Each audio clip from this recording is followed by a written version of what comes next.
Episode 14. Episode 14. We're back. We're back. Once again. Another one. And another one. Still. Another one. Still. I was trying to find a sample for us to still. I couldn't find it, so I might need to kind of rip his voice off and they say, keep going, still. Or you could do it, bro, because you did a what do you call it? You did a reel the other day. Yeah. Still. I need to do another one. How's your week going, bro? How's your week and your basically week going? It's pretty good. I can't complain. I did something that I've been wanting to do for a long time, a really, really long time, and I'm not gonna say what it is just yet. I gave you a sneak peek, but I'm excited about that coming down the pipe. But I did manage to pick up what we got this weekend, which y'all got like 3 weeks ago. Probably a month ago. Hey. Grab the J's. So damn. Yeah. And you had them straight on feet. Yeah, I did it on foot for the review, which is live right now. It's been getting a lot of hits on that one too. I think a lot of people were interested in this shoe. They didn't want to buy it; they wanted to see it though. Yeah.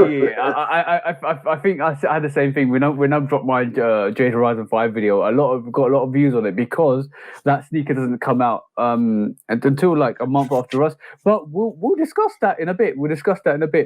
But yeah. God. Did you grab anything this week? I will show you, but I hear somebody knocking. There's another person knocking on the door today. Yeah, we do have a guest today. But instead of me introducing the guest, you know this guest a lot better than I do. So I think it's only right that you do the introduction. Okay, cool. Oh, you give me the privilege to do the introduction speech. Okay, cool. This person is so we got to know this person on Instagram. We introduced her to Straight to the Toe. She's becoming a very good affiliate to Straight to the Toe because basically she's coming on our lives. She's an amazing person. She's she's gonna correct me if I'm wrong when she comes on. She's from Northern Ireland. She's such an amazing person. And introducing Jenny. So Jenny's gonna join us today. And here you go. Jenny is on the live podcast, the podcast today. And there you go. we have Jenny. I got it right, didn't I? You are from Northern Ireland. Yeah. Exactly. I was like, don't get this wrong, T. Don't get this wrong. Welcome to the podcast today. Welcome to the podcast. Hi. Sound a bit nervous. Just a bit. Okay. So yeah, it's a pleasure. But finally, we have a very interesting female sneaker online because we did a couple of Instagram lives with you so far. We've talked about your story on Instagram, but we're going to delve into it more on the podcast because on the podcast it's no holds barred. You can say what you want because it's fascinating to learn the background and the history behind how you are a sneakerhead today. So we'll go into that. But how's your week been, Jenny? Yeah, good. Have you picked up anything? Have you picked up anything much? Early access on heritages. Yeah. That was fascinating. That was actually fascinating because you actually dropped me an email or DM on me, and you was like, "Oh, do you want these? Because I don't want this." And that's the first time you've got an early access or exclusive access from Sneakers App, and you was like, "Nope, no, not for me." That first time, man. That first time I always feel a little different when they're throwing it at you like that. Like because it comes so few and far between. Exactly, but the secret is sometimes you just it's good that you offered it out to somebody because I took it and then Initially I knew I was going to get it for Q anyway because I'm going to pass it over to Q, and if he wants today, it's after what we're going to do. We're going to talk about it, but we basically it's good to get the early access, exclusive access, and buy them even if it's for somebody else because that means Nike is like, yo, you actually are taking our offer on these exclusive access, so we're going to give you more and more, and that's I think the way the actual app works, the algorithm works. So basically, you don't take exclusive access, don't give you another exclusive access. So you taking exclusive access will hopefully mean that you get exclusive access in the future for something that you really want. So that'll be good. I feel a little streaky after exclusive access. They gave me exclusive access on the Del Sols, and I hit almost everything that week. that was a heavy week, and I didn't hit everything on sneakers, but I got exclusive access and 2 W's back to back the next 2 releases in that same week. It was a Friday and Saturday release after that exclusive access on Tuesday. So yeah, you probably want to take exclusive access whenever you can. Yeah, you definitely do, and it was good because basically it means like I've seen the heritage one. So this weekend I went out to Oxford Circus, and I was suit hunting because I've got a wedding to go to on the 14th of May. So on that basis, went out with a couple of bros to go and get some suits, and we obviously when you're out you go to the sneaker shops, and I actually saw the heritage ones. I'm underwhelmed. I'm really underwhelmed with that sneaker. I'm not gonna lie. Like I say, I'm always gonna be honest. I looked at it. I thought I was interested in it when I first saw it, and then I lost interest after a week or so because I'm like, nah, I can't see. It's too white. It's too much white going on that sneaker. But seeing it in hand, truthfully, I'll give you my review. I'll give you my opinion. But that sneaker's underwhelming. Like I thought I was going to be like, oh wow, this is actually good, in real life, and it was kind of the same as I've seen in the pictures. So in reality, I'm like, I'm glad I never got it. For myself, that is. I didn't like the red toe. From when I first seen the first picture, I didn't like the red toe. That's why I didn't want them. Do you like the red toe? I didn't like the red toe. Like if it had been like, I don't know, like like around the outside of almost like the Chicago thing. Like if it had been like this bit and not this bit, I'd have prepared them. But hold on. You can't just pull out that sneaker and just put it away like that. What the hell was that? Come on. So if it had been this bit and not this bit, then yeah, I'd have been all for them. Okay. But then they'd have been too Chicago-y, and we're getting a Chicago release at the end of the year. Yeah, let's call it the reimagination ones at the moment. But you got to talk about that sneaker, Jenny. You just can't just go. I got this. It should. Pull it back up. Tell us that story. Tell us that story about that Chicago. This was my first Jordan. This was my first Jordan ever, and I have wore it. Well done. Yeah. I actually lost this one at a concert one night because I don't tie my laces and my shoe came off and I had to wait till the floor cleared out to find my shoe. Wow.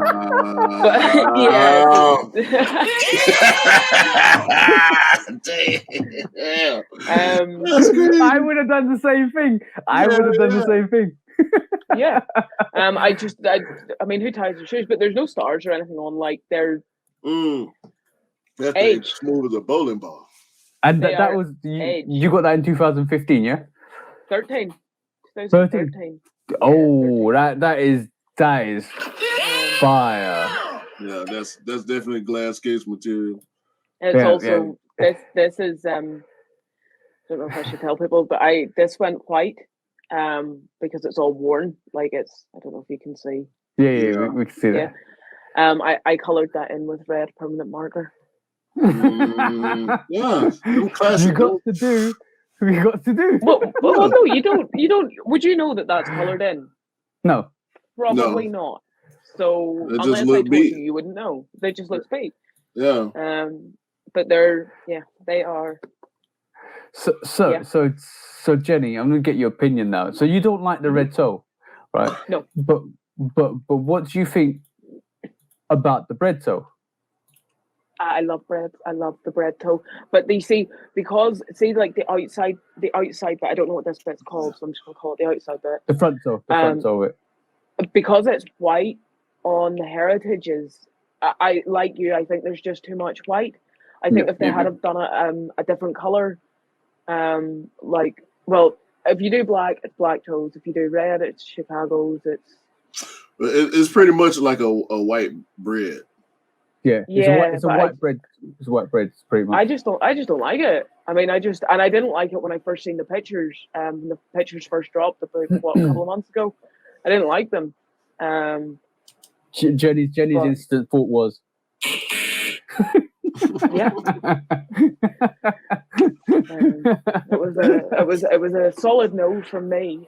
But I mean, everybody to their own. Like there's plenty of sneakers that I like. Other people are like, oh god, I wouldn't wear those. Do you know what I mean? So I know a couple of people on the gram that actually like, I love these. These are awesome. And fair play. Like you like, I'm not going to sit here and say, oh, that's a terrible sneaker. Nobody should be picking up. Me personally, I don't like it because I think like I've got honestly the whole bottom shelf there is full of Jordan 1s. That whole bottom shelf is full of Jordan 1s, and you see Jordan 1s all the way up the top there as well. So to me, it wasn't like an essential. It's not an essential Jordan 1 to have, and it was like, okay, cool. Like maybe I'll sit down on this, and obviously and there is like obviously the Chicago reimagination coming out at the end of this year. So I think my money better spent on a place where possibly you might get Chicago. So in reality, I always take the piss out of Jordan Brand when they keep releasing like a red and white Jordan 1. It's like, when are we gonna get the Chicago? When are we gonna get the Chicago? When are we gonna get the Chicago?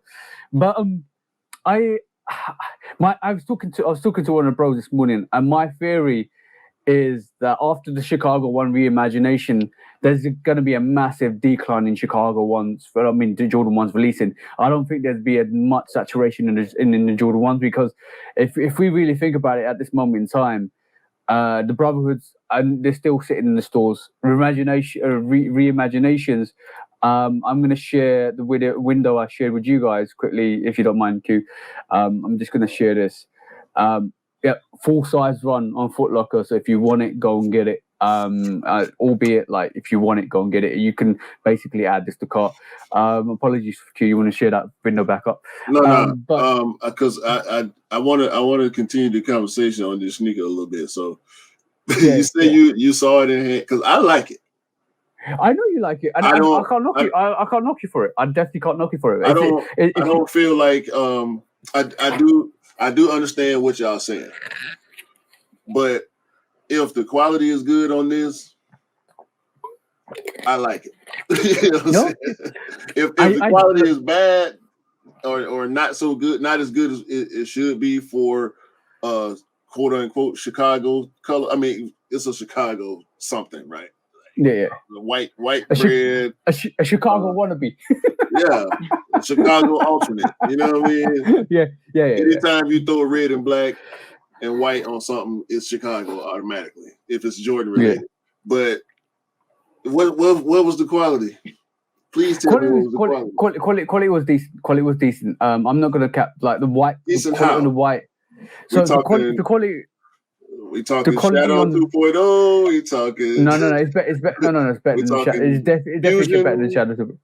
No, it's better. It's a cross between the patina and the fusions. I think the quality on the red is decent. The quality on the white, I wasn't too sure because I didn't get enough chance to look at it. But like, I'm gonna say with every Jordan 1, it's always going to be dependent on the sneaker that you get in hand, because basically Jordan 1s vary a lot. I had a set of electric oranges which were immaculate. It was so good that when I did the custom for it, I was tempted just to keep that custom variation and send the other one that I'd had for myself, but I couldn't do that to him because obviously I want the bro to have the best quality. So like that paneling on the electric orange was tumbled as crazy tumbled. And you've seen it before. I showed you Q.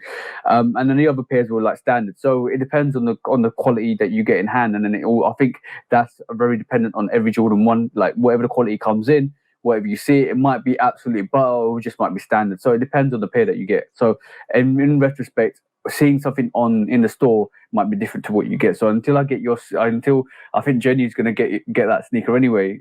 So until that comes in, she will be able to tell you, I'll be able to tell you how it's like, pretty much. Yeah. So, oh no, man. That's a divisive. Yeah. But when I saw, I'm pretty sure when everybody saw that reimagination, or not reimagination, the heritage, they were pretty much like, oh shit, here we go again. I don't know, man. I like it. But what did you have on feet this week? For me? Yeah. Wait, did you cop? Did you cop anything this week? I did cop a couple of things. This is what I was gonna talk. So on feet this week, I had to pull these out for the first time ever. 1'S to great you, yes, China. Yes. Gorgeous congratulations, pair, bro. Gorgeous pair. Congratulations, you know. Yes, bro. Because when people see that shoe, it's some type of reaction. Yo, that was the reaction. When people see the outside, they're like, all right, cool. But imagine when you're walking, you're taking that first step, bang, they're like, okay, okay, what is that? What is in the inside? It is a gorgeous sneaker. And a lot of people, as you can see, I need to clean them. But a lot of people were like, a lot of people on the ground were like, 7s? Like, are those 7s? Yeah, they're 7s, the great China 7s. This is why I like pulling out sneakers after a little while, because the people don't realize that what they missed, and all of a sudden they're like, oh damn, they're actually really nice on feet. And I don't know, I think black cargos, white hoodie, blue denim jacket, bang, just go out and then just enjoy the day. But I'm gonna tell you one thing: those Jordan 7s were comfortable until I was walking 7 hours in those Jordan 7s, right? They were comfortable until I sat down to have something to eat, and then my little pinky toes on the outside were like, ow, ow. But when you're walking, it's fine. When you're walking, it's fine. Don't sit down. mine do the same thing. I don't know if it's that shoe, because it's not like, well, it is kind of like that with all the 7s I got, unfortunately. Damn. Yeah. That sharp toe. Sharp toe. This is why I can't do Air Max 1s or 90s, because that sneaker, the way it diverts there, yeah. that's an issue. That's an issue there. Unlike Jordan 1s, that is. Yeah, the ones don't do me like that. What you had on feet recently, Jenny? This week, shattered backboard 5s. Oh yeah. Ooh. Oh yeah. Ooh. Gem reds. You're getting into your 5s now, Jenny. Yeah, I really like those, and I don't get it because they bricked. Like I think you can still pick a pair up. Yeah. And I don't get it, because I think it's a really nice shoe, and I don't see why people weren't more taken by it. I think though that they probably should have come with orange laces. I like the sail laces on them. Jordan 5s only come with one set of laces, don't they? Yeah, it's only been a couple of 5s. Yeah, what the 5s came with a couple of laces. No. Actually, no. That was the Bel Air. The Bel Air, yeah. Alternate Bel Air. Yeah. Oh, Jenny, that is a good lace swap there. Yeah. I just think they look better. But in my opinion, everybody's. No, that's hard. I can't front on that. You literally, Jenny, you literally got Q contemplating swapping those cell laces out now. No, I probably won't. Swap my orange. I probably won't, but that's dope though. That ain't really my swag. I'll probably go black if I swap them out. Oh, go a bit off whitey there, bro. A little reversey off whitey. Reversey off whitey. That's the only thing I can really compare these two though, man. I said that on my review. Like I could compare this to the PSG, not the PSG, the K54. The K54 leather is kind of buttery like this. Oh, that leather is buttery. That Jade Fiber leather that is shattered buttery. backboard leather is buttery like this too on that shattered backboard 5. On my pair it is. So Jenny, you're not tempted to get those Jade Horizon 5s? No, I don't know. I don't know what I would wear them with. I think that kind of puts me off them a bit. I think I think the color for me would be hard to wear. I think that's just, and I don't believe in buying sneakers that you're not going to wear. Yeah. Somebody else can have them that will wear them, rather than taking up all the pairs. Yeah, true. So to pick up for this week. So I'm going to show you something I picked up. Like I said, I was going to get your opinion on this sneaker because I was going to show it to you, show it, and I'm going to kind of discuss it because I think. Right, I'm going to do a review on this as well, but I think personally, this is a very dope sneaker, and it's not only the colorway. There's different variations of this colorway. There's different variations of this sneaker, and they're at the same price point. And it's got me wondering why the equivalent of the Jordan brand is so expensive. So let me pull this out, and you're not gonna like me for this cue because.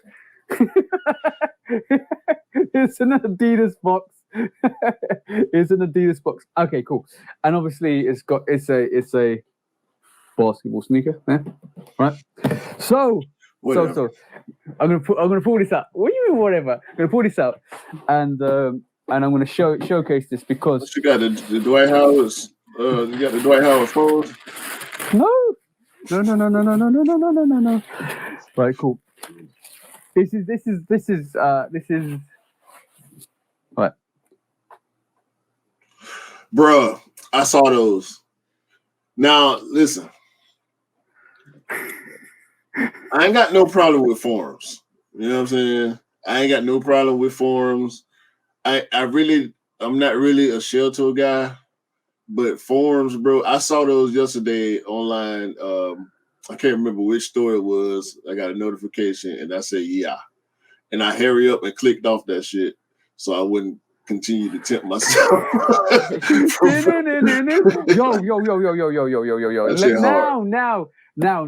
Now. Let's discuss this sneaker quickly because I'm going to do a review on this.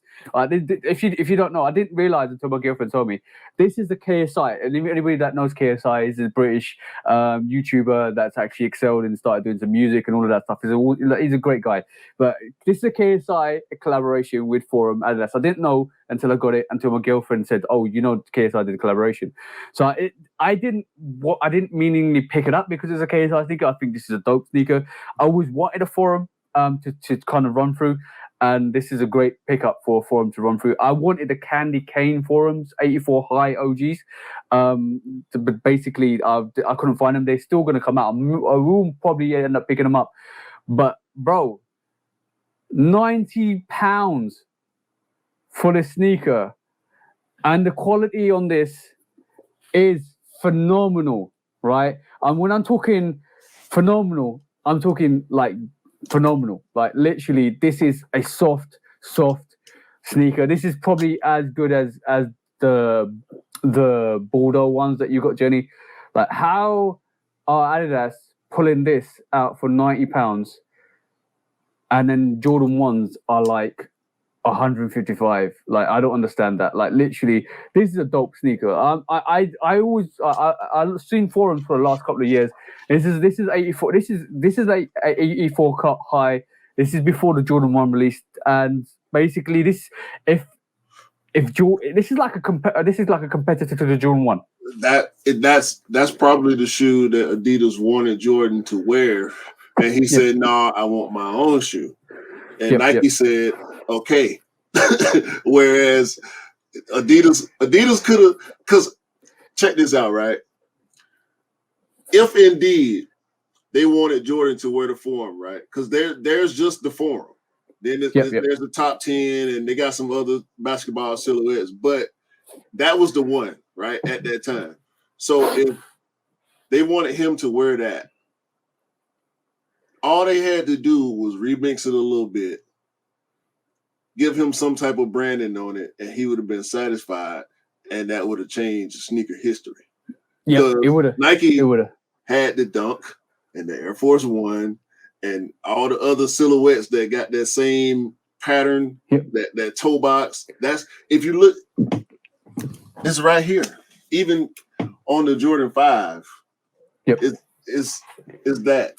You know what I'm saying? Is that. When it got that on it, you know what time it came from, right? Yeah, so exactly. All Nike did was switch up the pattern on the Dunks a little bit, change the outsole a little bit, the midsole a little bit, and that was the Jordan 1. Gave him a logo, and that's the Jordan 1. Adidas could have did that. And but a very, very dope sneaker, and this is £90. £90, bro. This is gonna be my rotation. I like it. I bought it because one of the bros didn't get it, and then I bought his size, which is half the size down for me, but I could actually wear 9.5. But the more I look at this, the more I'm like, yeah, I'm gonna rock this. I'm definitely gonna rock this because like I think it's a dope sneaker, and I'm not biased to any brand. I like what I buy. I buy what I like, and I wear what I like. So I've got Yeezys and Adidas and stuff like that. So I'm always gonna pick up whatever I want. But this is dope. And by the way, this is all free and reflective. See those little accents all over this? It's all free and reflective. But I'm definitely looking at this. I'm definitely going to get those Candy Kane 84 highs, because like on those Candy Kane 84 highs, the back panel is all suede. This is a bit suede. The checks, the stripes are all suede as well. Sorry, and then it is a dope sneaker, very dope sneaker. But now, Jenny, would you ever swap one of your Jordan? No, not swap one of your Jordan. Would you ever be tempted to get an 84 high cut? At that price, yes. I mean, it's the price. Yep. I like them. Maybe not that pair. Maybe a whiter pair. I don't often wear black shoes. I will show you a pair. I'm going to show you a pair. Trust me, you would like this. I'm not even joking. It's a lot of dope pairs, like, and this goes against everything I believe in right now. Me actually saying how dope Adidas are, but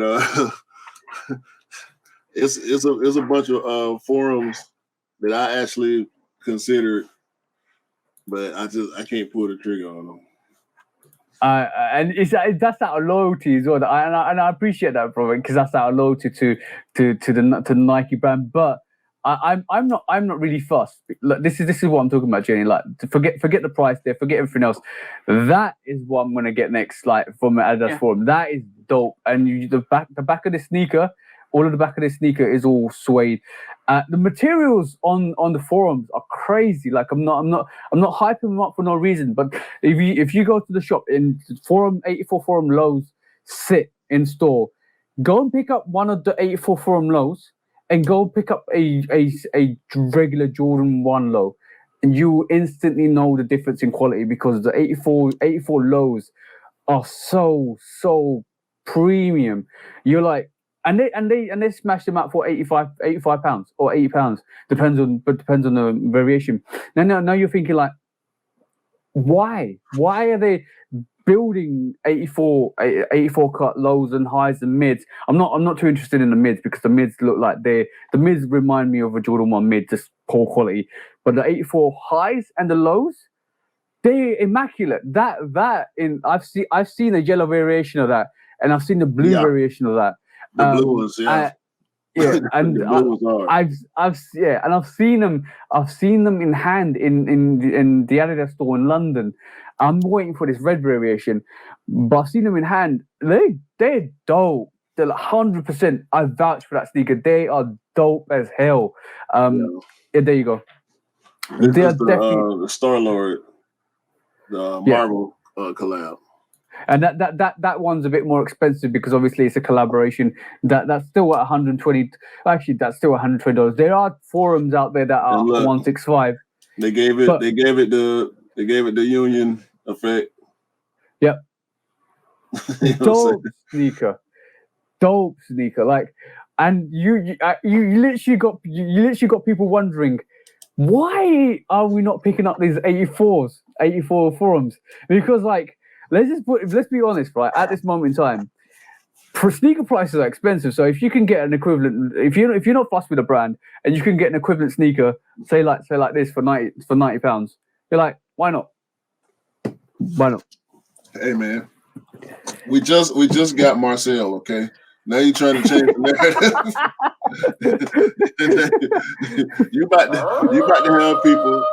You about to have people buying 84. Yo, we said this last week. Possibly We're not myself included. Well, we said this last week. We're not influencers. We just like buy the sneakers we like and we talk about it. So, but it's good because Jenny, you're like, actually, Yeah, I would wear those. Like 100%, I would wear those.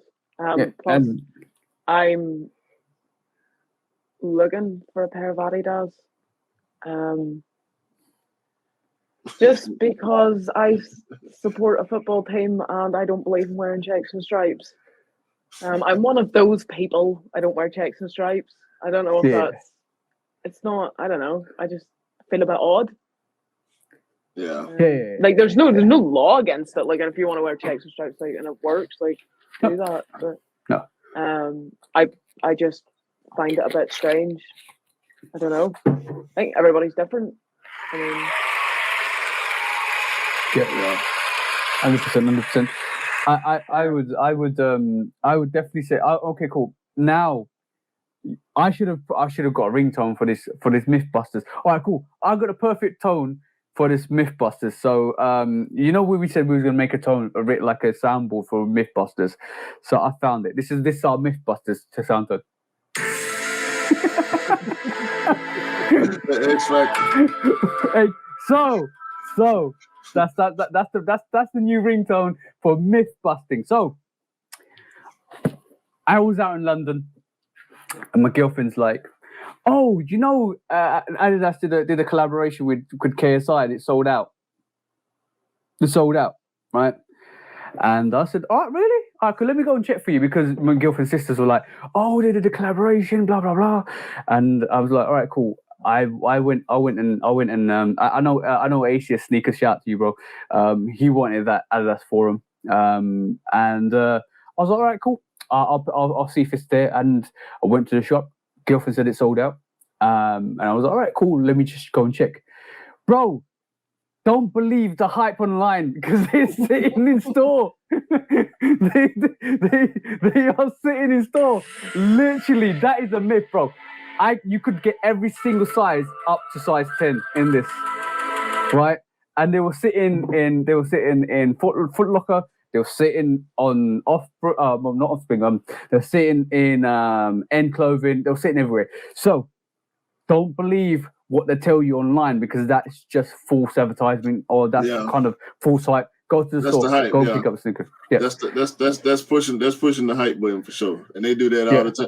It happened yesterday with the Jays over here, right? So of course, sneakers app sold out, right? Nike app full size run. 20 minutes later. 20 minutes later, you go to the Nike app. Now it didn't last long. It didn't last long at all. But I went to I saw the notification and it said most sizes available from Soul Links. Most sizes available on Nike US. And I'm like, what the fuck? What is this? I click on it. It's the J5's full size fucking run, bro. I'm like, how did this happen? Like, what is going on here? Are we? And I thought for a second, I said, is this gonna be one of them shoes that somehow goes under the radar and goes on? Nah, it's not finna go on sale. No, it's not finna go below the radar. People gonna realize that it's sitting there on the app, and people that weren't even interested in it, or some people that didn't even know about it, are gonna go in there and grab it. So it's like the opposite for us. Yeah. We ain't getting stuff like that. Ain't finna sit nowhere. Because y'all got J5 sitting and we don't.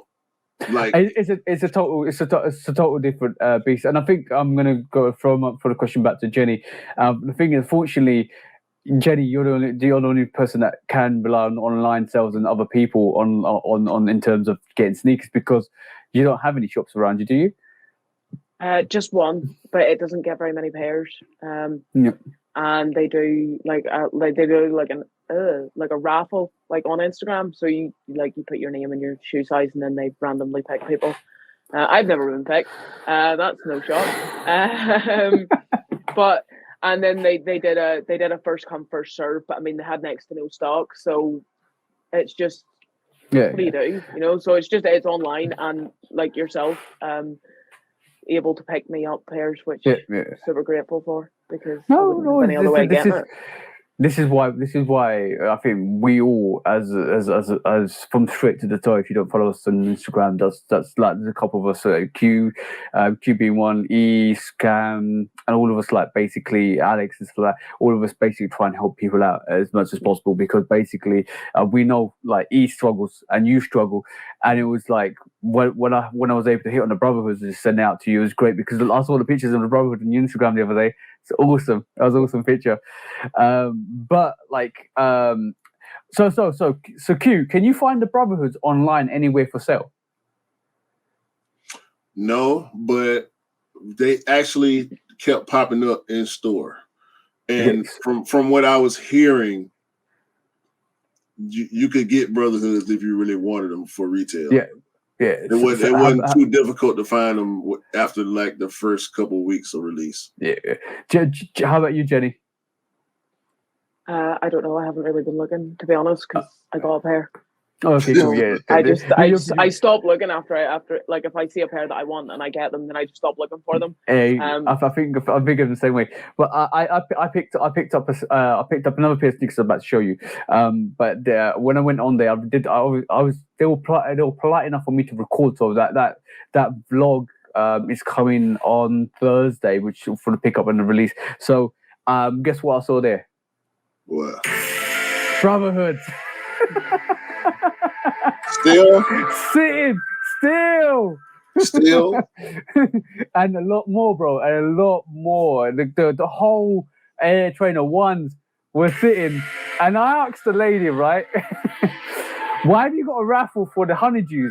And she was like, by the way, shout out to the lady behind that Sneakers and Stuff store, because she was so good. Like, I went over to there, asked her, can I record? And she was like, yeah, that's fine. And she actually thought I was going to bring a camera crew in.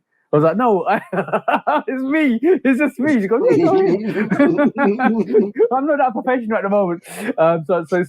So she basically one day, she basically said, yeah, that's fine. And so recording, and I had a conversation at the end with her, and I was like, what about the Air Trainer 1 Midnight Navies, which is supposed to come out soon? They said they're going to get them, but other stores will get them, which I'm going to try and track down. Then we were talking about the honeydews, and she was like, oh, we got a raffle for them. I said, why did you got a raffle for them? Because look at the other two sitting right there, and you had a raffle for them as well. She goes, I don't know, but they will be sitting on the day. Don't worry. I said, yeah, I'm gonna come pick them up, so don't worry. So yeah, it was an interesting conversation with the lady. But second pickup is like, by the way, that's the only sneaker I picked up for myself this week. Just this. Obviously, I got another pair of Heritage. It's going to Mr. Miller. Well, Jenny's got your pair, bro. I'm going to try and get that in hand and send it over to you, bro. So that's another pair. So that's two. And now, unfortunately, I also got another SB Dunk Low coming. That's for Crepsaholic. Shout out to Crepsaholic. And last but not least, I miraculously, because I told you I went to Sneakers and Stuff. I'm going to put this over here. As I told you, I went to Sneakers and Stuff. It's because Sneakers and Stuff is like one of the most impossible places to win a raffle, and I was sitting there. I don't know who's won. I don't know any of you guys have won Sneakers and Stuff raffle. No, never. Bro. I'm gonna kind of make you a bit jealous because I think I won like 5 or 6 things off them before. I don't know why, bro. I'm so touch wood. I keep the luck up, but these are even for me. But I end up becoming lucky. I've won the Cool Grey 4s, the What the 4s, winterized for from so like Forest. for some Yeezys, and this time I got blessed because I went for Crepesholic for this pair because he's a dunk guy. I got blessed with this, bro.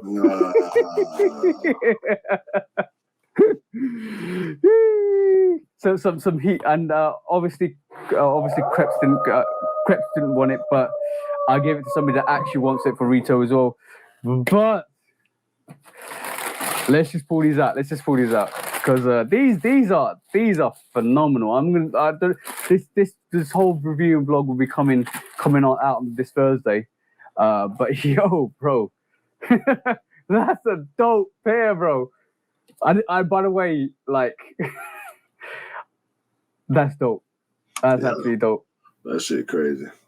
That shit, I can't even get it with the thing, but like that shit is crazy. Like that mesh is reflecting too much of the lighting, but that is so dope.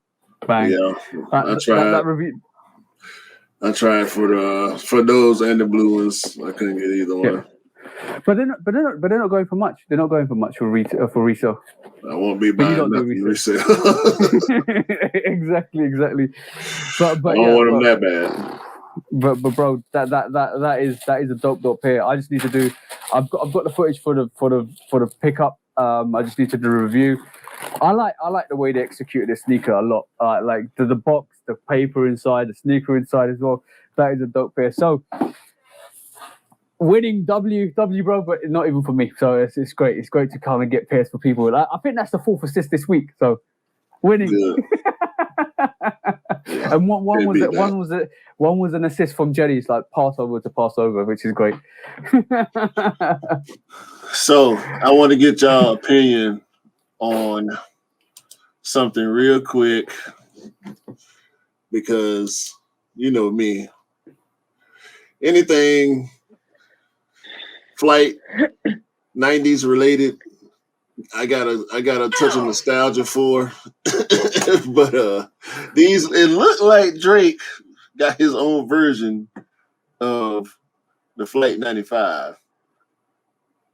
And I don't know. I don't know what's going on here. What's your opinion?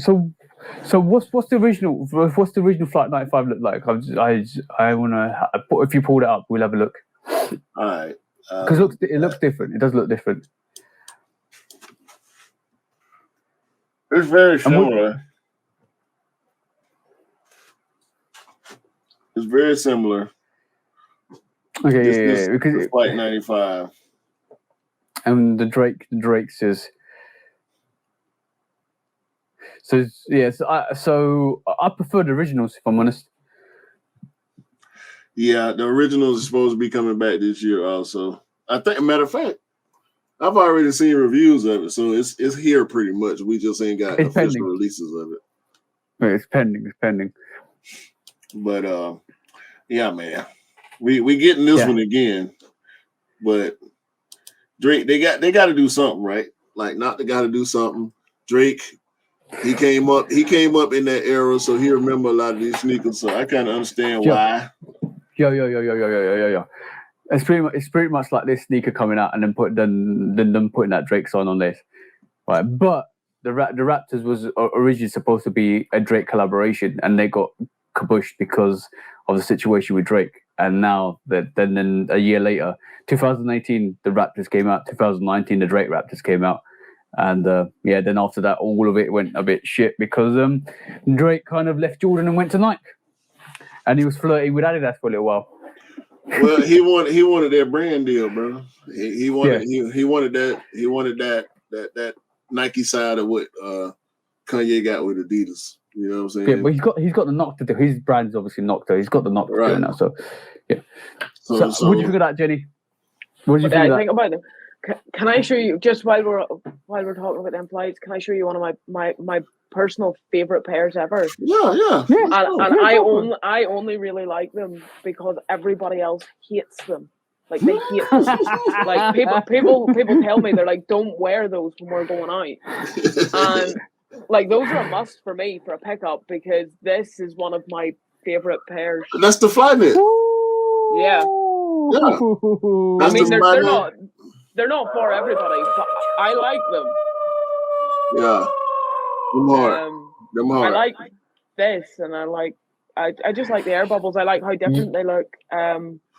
They're very comfortable, and I really like those new ones. So you're gonna get those. You're gonna get those Flight 95 when they come out. Yeah, 100%. I just really like them. So we talking about this version, or we talking about the OG version? I mean, if they retro the OG, both. Yeah, well, the OG. we know we getting the OG. We don't know about this because this is something. I like those, but I like those ones. But I think that the air bubbles need to be a bit bigger. I mean, like the OGs. Yeah. So Jenny, don't worry, got you. Don't worry. Thank you. Yo, you know what? I'm gonna say this. I think Jenny might be an OG, a bigger OG sneaker than we are. Have you seen this colorway, Jenny? No, but that's really cool. But the black sneaker, black's not really for me. I really like that thing on the air bubbles. I don't know what you would call that. Well, this is an OG colorway too, the white and navy. Yeah, they're really nice. Yeah. That's a classic, a Nike basketball classic right there. And see this the version you got, the Flyknit version. Yeah, because they done those in loads of different colors. But when I went to buy them, I think this color that I have is called mushroom. It was the only color that was could be the Oreo. It would have been called the Oreo if in nowadays, but it's probably called a mushroom back in the day. Yeah, but it was the only pair left. The rest were all sold out, because I tried to buy a couple of pairs. Not gonna lie, because I really liked them. Like I really liked them. They're really comfortable as well.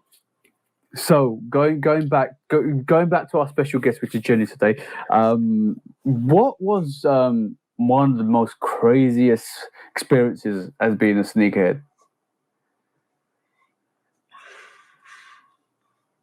The realization of how you can't just buy a pair of shoes. you can't just. What happened was it was shattered backboards. It was shattered backboards, and I was on Foot Locker, the US Foot Locker site, because we could get on it at that time, and they sold out immediately, and I was really naive and didn't know, and was like sitting there like really confused, like what's going on, like please may I have these shoes, and now looking back at it, I'm like, of course I didn't get those. They were shattered backboards. Like what? Like, but I think it's the realization of how inaccessible shoes were for a long time. I think now we're starting to see things sit and become more available. But so I think it will be that's the school of education of being a sneakerhead, and I think every new sneakerhead goes through that. Unfortunately, it's a tough emotional experience at the start. But when you get your hand in the game, when you get your shoe dog paws. Yeah, when you get your shoe dog paws, and you go from to then you can pick up sneakers. And you know what the fascinating thing? Jenny's journey is still difficult because she's finding it hard. But now it's almost like she's making the right connections with the right people to make sure that she can constantly kind of keep having the rotation that she wants, which is awesome. Which is why I think a lot of people in the sneaker community itself, and the sneaker community is just not a small bunch of people. It's a vast amount of people from all over the world. When they kind of realize that people find it difficult, I think there's a massive revolution coming out at the moment, where average people like us that don't like bots, that don't like resellers, are actually productively helping other people pick up sneakers. I think that's our fight back. That's the fight back against bots. And you've helped me out, and Jenny, you've helped me out, and you've helped Q out. I've helped other people out, and it feels like it's all natural. It feels natural. It's like, yo, here you go. Yeah. Because I when I do go out, I always look for other people as well. 100%. Like they got this. Oh, do you want this? Do you want this? And it's never about like clout or money or I can get this or I can get. It's about helping other people, 100% helping other people, which is great. But they need to make like 100%. Somebody needs to sit down and make a school of education for new sneakerheads. Welcome to the University of being a sneakerhead. The information is out there. Like we do it right. Since we know the processes of how, because it's still difficult. Like it's less difficult for you. I know TJ, because y'all get a lot of stuff that does sit. Like maybe 30-40% of releases over there have the potential to sit, whereas here there's like a 5% chance that something might sit. You know what I'm saying? Out of all the releases we get, it's a different beast. The percentage of a silhouette, especially a retro anything, like if it's a Nike, it's gone. It's gone. So and on that, like the I guarantee, has the AA21 Chlorophylls come out for you guys? No, I think that's coming up next week, maybe. So that's gonna sell out for you guys. Probably. That's still sitting in the shops heavy here, bro. You see it in the vlog on Thursday. That all the A trainers are sitting. All the A trainers. The tribal SP pack. Both of them. The dark smoke greys and the coriander sitting. The chlorophylls sitting. And any A trainer one will come out will sit.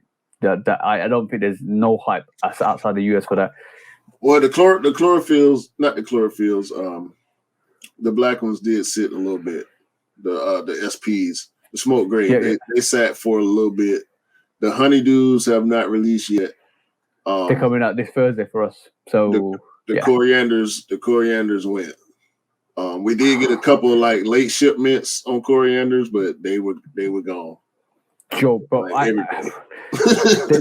they are sitting here, bro, and I'm like, yo, that's a dope colorway. I can't believe that's sitting, but there's no real appreciation for that outside the US. And talking about sitting and restocking, we are another Mythbusters. The heritage ones, right? That I love that tune. I love that when it comes out. It's myth busting time, bro. So the heritage one. How many times do you think that restocked on Foot Locker yesterday and today? Restock. It's not a restock. I'm not answering your question, but I gotta say this. It's not a restock. We know at this point it's not a restock. It's the game that they play. They release certain amounts, and then they'll put some more on there and put some more on there throughout the day. I know. Full advertisement. Like Mr. Trump always says, it's all about exactly, because basically it's like it comes out and then they full sell it out, or people pick it up and they just say sold out and then restock. Yo, bro, I had 4 separate notifications all the way through yesterday. In the morning, at about 6 o'clock, 9 o'clock, 10 o'clock this morning, restock, bro. Bro, I don't know what it is. I don't know what it is. That shoe is going to do so well here. I know it is. Think it could. You know what it really remind me of in a different way? Just that top collar remind me of the smoke gray. The smoke gray was hot as a firecracker. Yeah. People, a lot of people got bad opinions about that shoe. A lot of people customized it. The smoke grays. Yeah, the smoke gray. In about give it another 1 or 2 years, people will be regretting that. I don't care how people feel. Like I got my pair, so I'm just, you know so have I. I think that heritage might do something like that. It might gain. And I thought about this. I wanted to bring this up. Is how big of a part does recency bias play with we had a conversation like this before, like a lot of these colorways that's coming out nowadays not getting appreciated. Like you always bring up the patina, right? Just like that Hyper Royal, the all blue with the white swoosh. Yeah.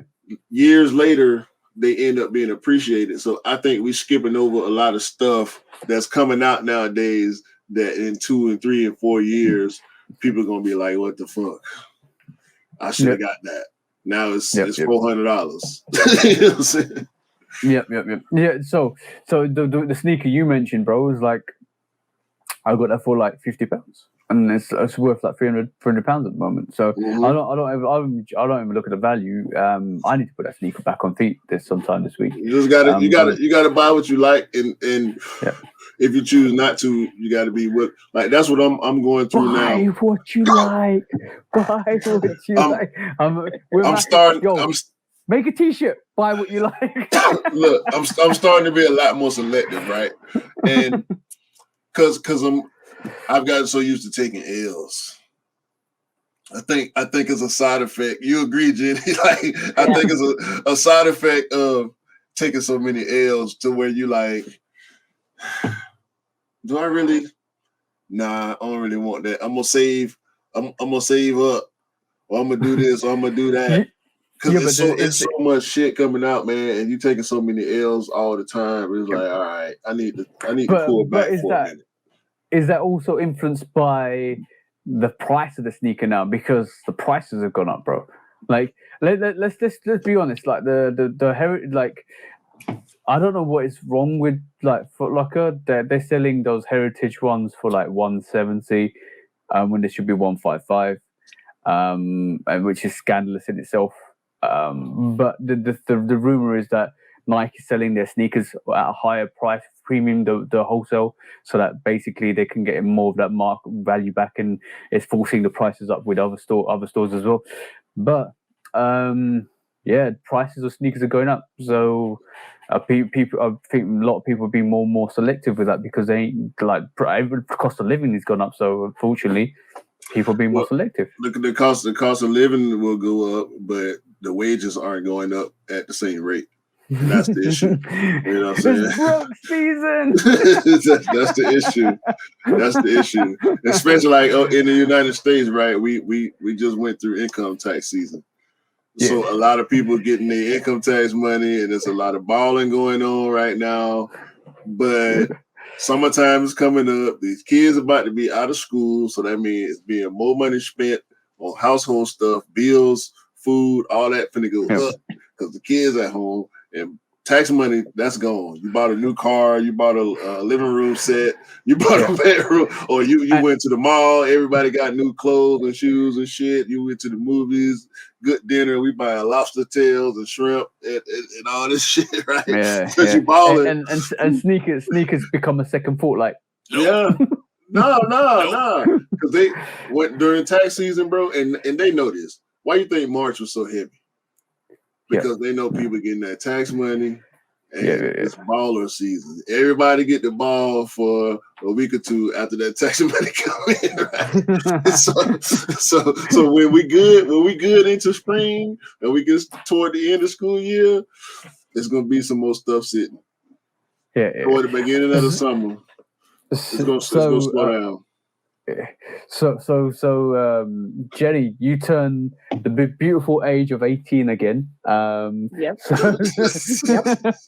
We're not outing your age, but you turn the beautiful age of 18 again. How was that? Because I know I randomly got a message from our group Straight to the Toe got a message from one of your friends, and she was like, do you know what sneaker Jenny likes, or do you know what sneaker she would like? And I said, well, what's your price range? She goes £200, and I was like, okay, so Jenny likes ones. What ones can we get for £200? So I went looking through eBay. Because there was nothing new that you probably would want, and we found a couple of variations of pairs, and I gave my personal recommendation to one. So, review time. So what did your friend get you? Bordeaux. I like these.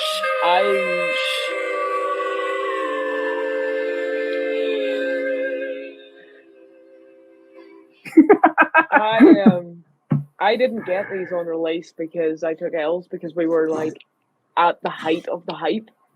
Yeah. And everybody was buying them. Everybody was buying everything at that point. But they're part of a pack, aren't they? There's 3 in the pack. There's the Midnight Navies, the Silvers, and the Bordeaux's. I don't put them in the pack. Yeah. Were they kind of supposed to be? no, So- not really. They look just like the Midnight Navies, but the Midnight Navy has a leather tongue. Yeah. See, I don't pull have them out. the Midnight Navies, but I have the silver ones, and Right. it has the leather tongue. Exactly. So those, It's the silver and the Midnight Navy, that's the pack. That's the COJP pack.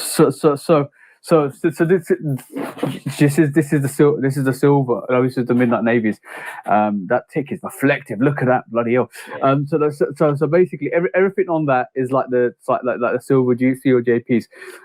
You've got that Jordan logo or the Wings logo that is in that encapsulated plastic. Silver tick. The only difference between it, I would say it's a semi pack. The only difference between the Bordeaux and the Midnight Navies is that leather tongue. Yeah. Right. That's the COJP.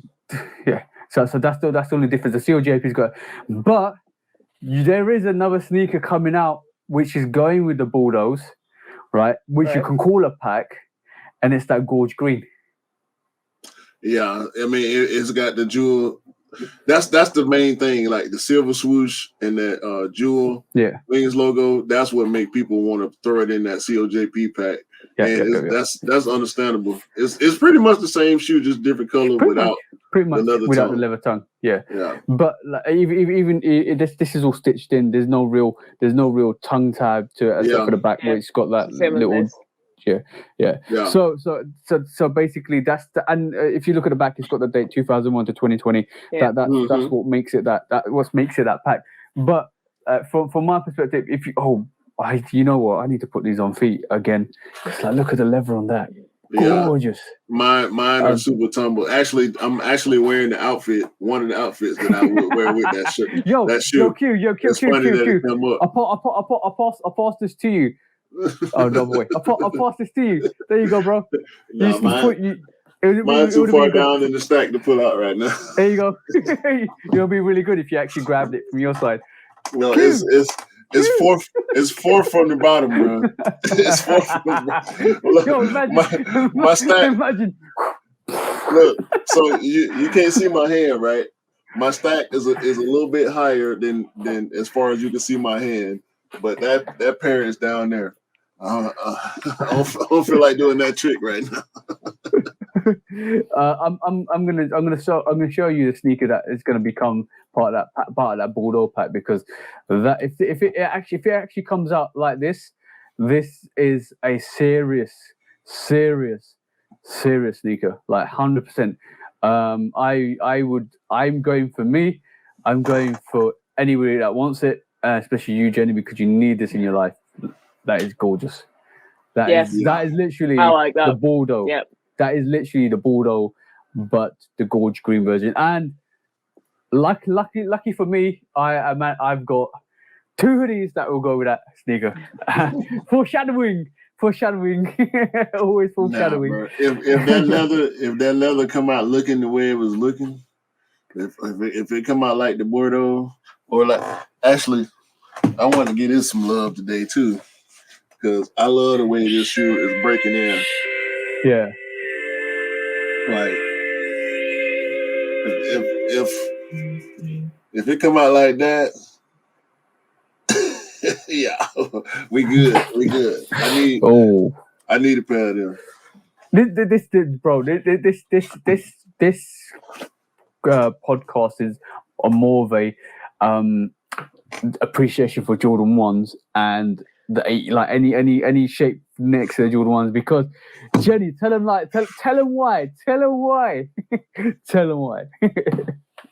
Because I love the Jordan 1. Is that why? Is that what it is? I mean, at this point, like, who don't love Jordan 1? What is it about 1s for you? Like that just make that your favorite shoe? I don't know. I think it's just all the different colorways. There's different materials, different colorways. There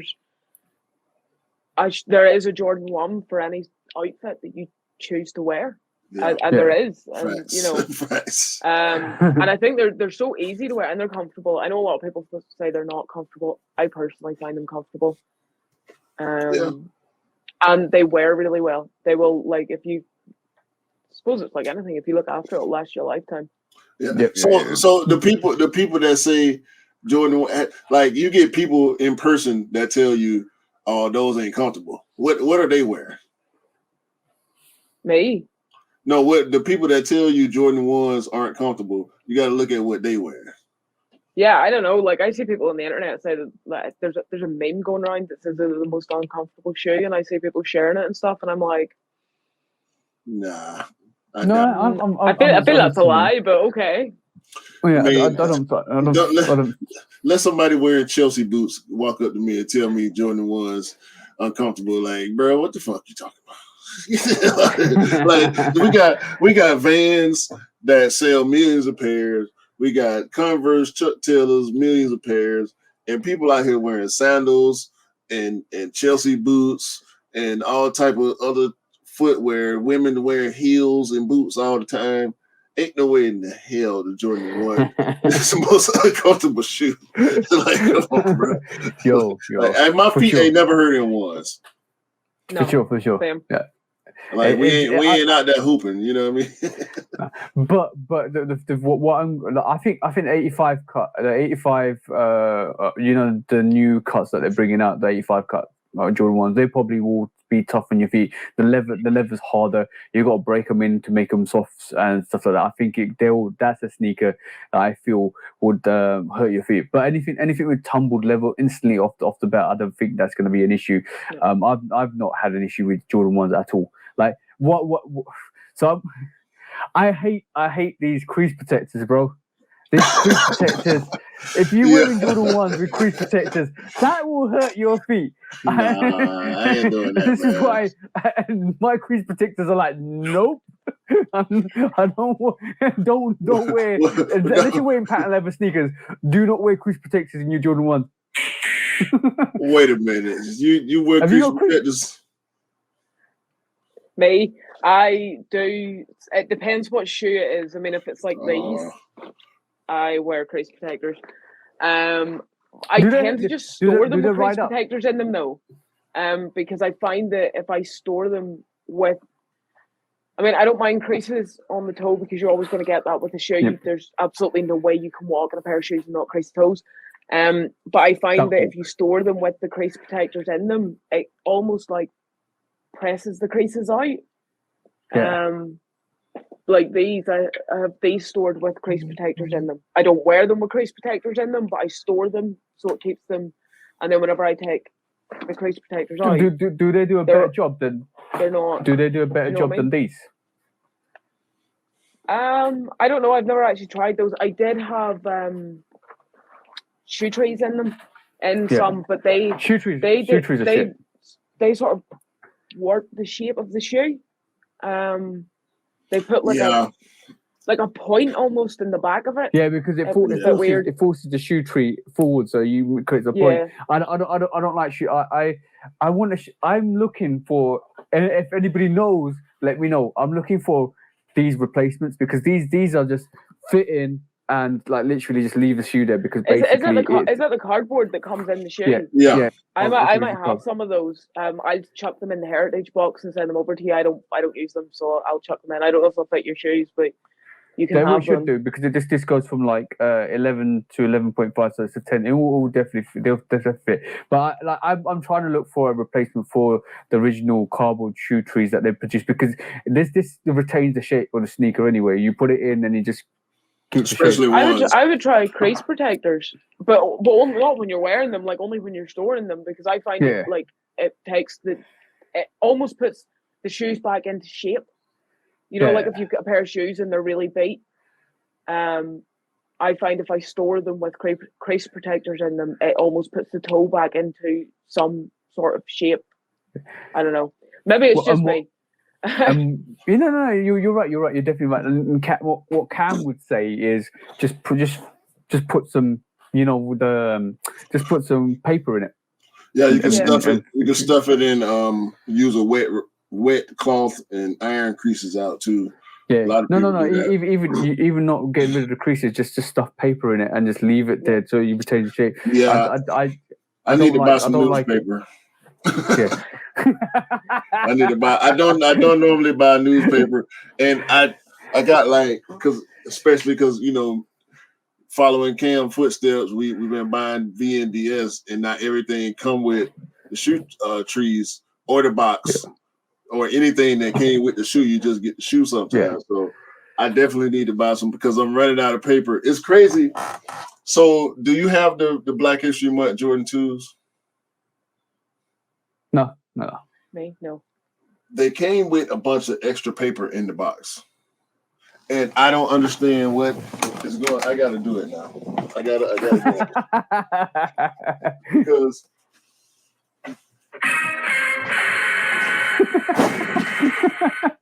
bro, it's the weirdest thing, right? It's the weirdest thing.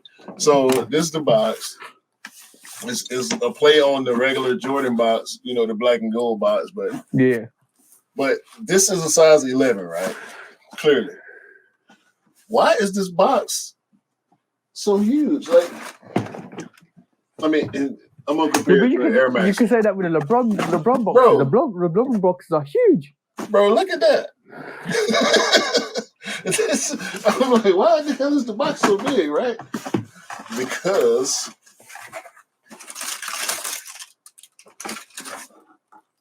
this is full of tissue paper. Why? Rolled up tissue paper.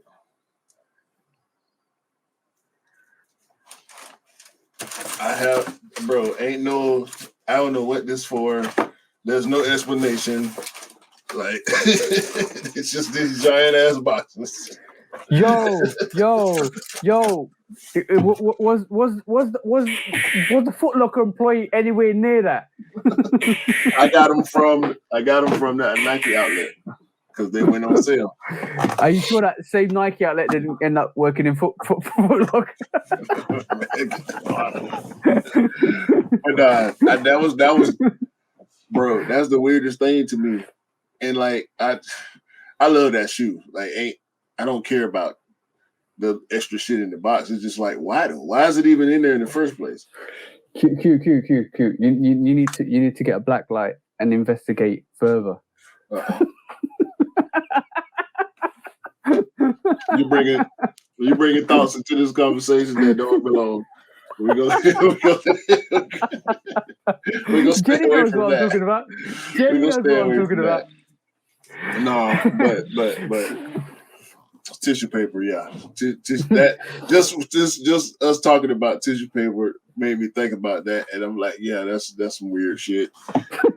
But oh, hold on. I want to before we move on. When was the Black History Month 2 released? I think it was 2019. Okay, so 18. It might have been 18.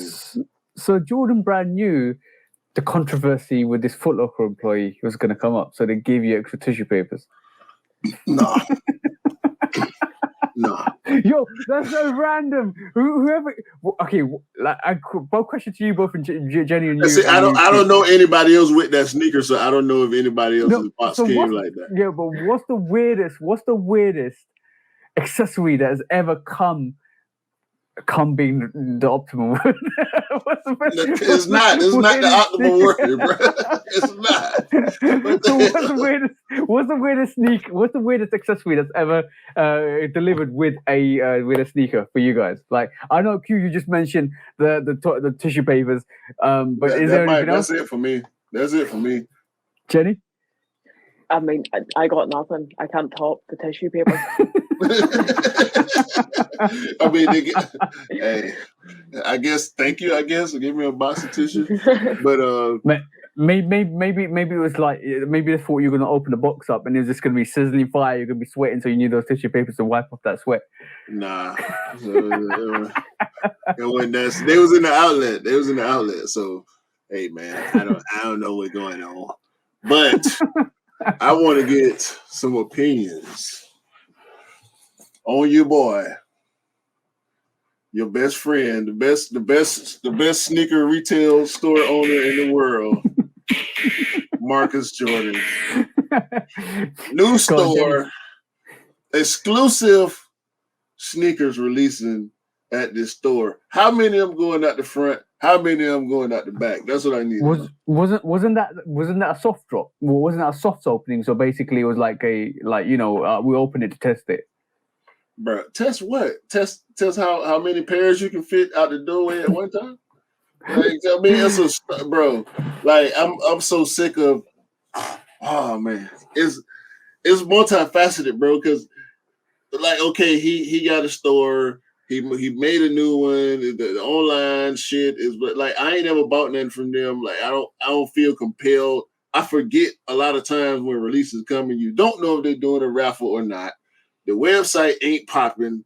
The Instagram ain't popping. Like, you don't see nothing from them. But then he talking about opening this store, and you say the word exclusive Jordan sneakers, and the eyes of the sneaker world is back on this dude when the last time anybody ever mentioned him for the past year or so is the scandal. So, like, what we gonna do with this dude, bro? Like, go on, Jenny. What do you think? I don't know. I have not read anything about it. I don't. Okay, so I'll give you some background on it, Jenny. So basically, a couple of weeks ago, they had a soft opening for the new Miami or Orlando, Florida store.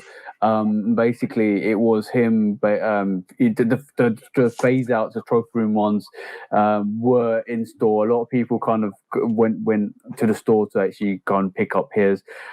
He was there. The soft opening was just basically like, we're gonna might potentially see how the experience goes. We might open up a new store, and I think I think they definitely are opening up an Orlando, Florida store.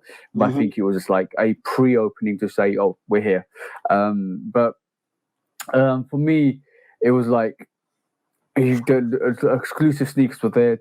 So you had more trophy room ones on store, but the relevance is that he's opening up a new store, and it almost felt like, yo, I'm here, guys. Remember, I'm still here. I'm still Michael Jordan's son. I've still got a store called Trophy Room.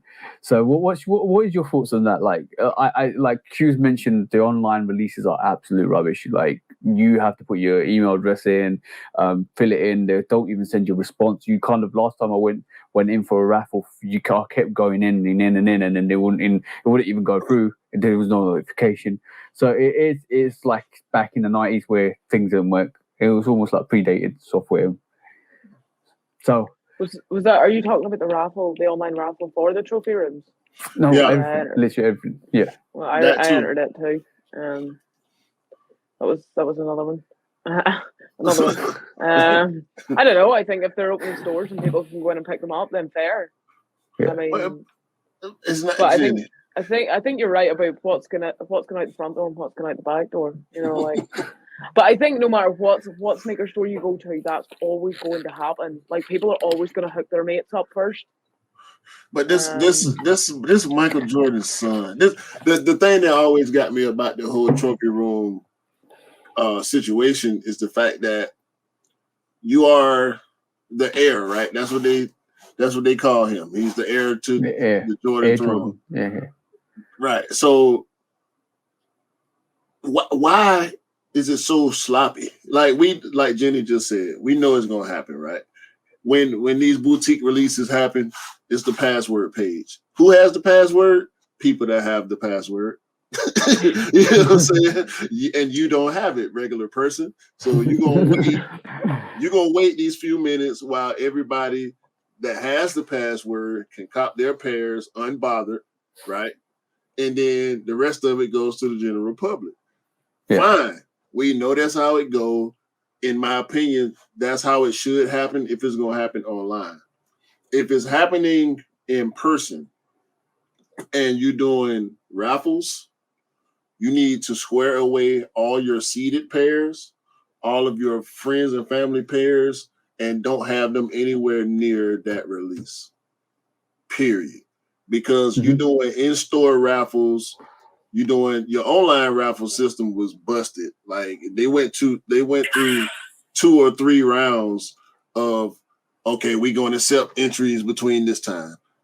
And bug out. So now we going to accept more entries between. Like, bro, am I even being counted? Like Jenny said, we ain't getting no confirmations or none of this type of shit, right? And y'all know this a hot shoe is already limited, and the release on both ends was totally botched because you didn't put aside the friends and family pairs, and you was probably getting pressure from celebrities and whoever else was at release, all that. So you all these backdoor pairs, I don't believe they were all resold or sold to resellers, but I think it was a lot of pairs that they didn't account for that were going to be seeded to people, and celebrities getting their dibs or whatever the hell, even whether they paying retail or they paying over is going to be a part of the conversation, but that's not really what matters.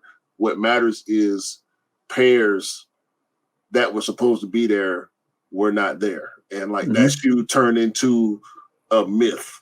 You know what I'm saying? Urban legend. Like everybody remembers when the trophy room released because there was no trophy room release. You know what I'm saying? Like that's the general opinion on it, right?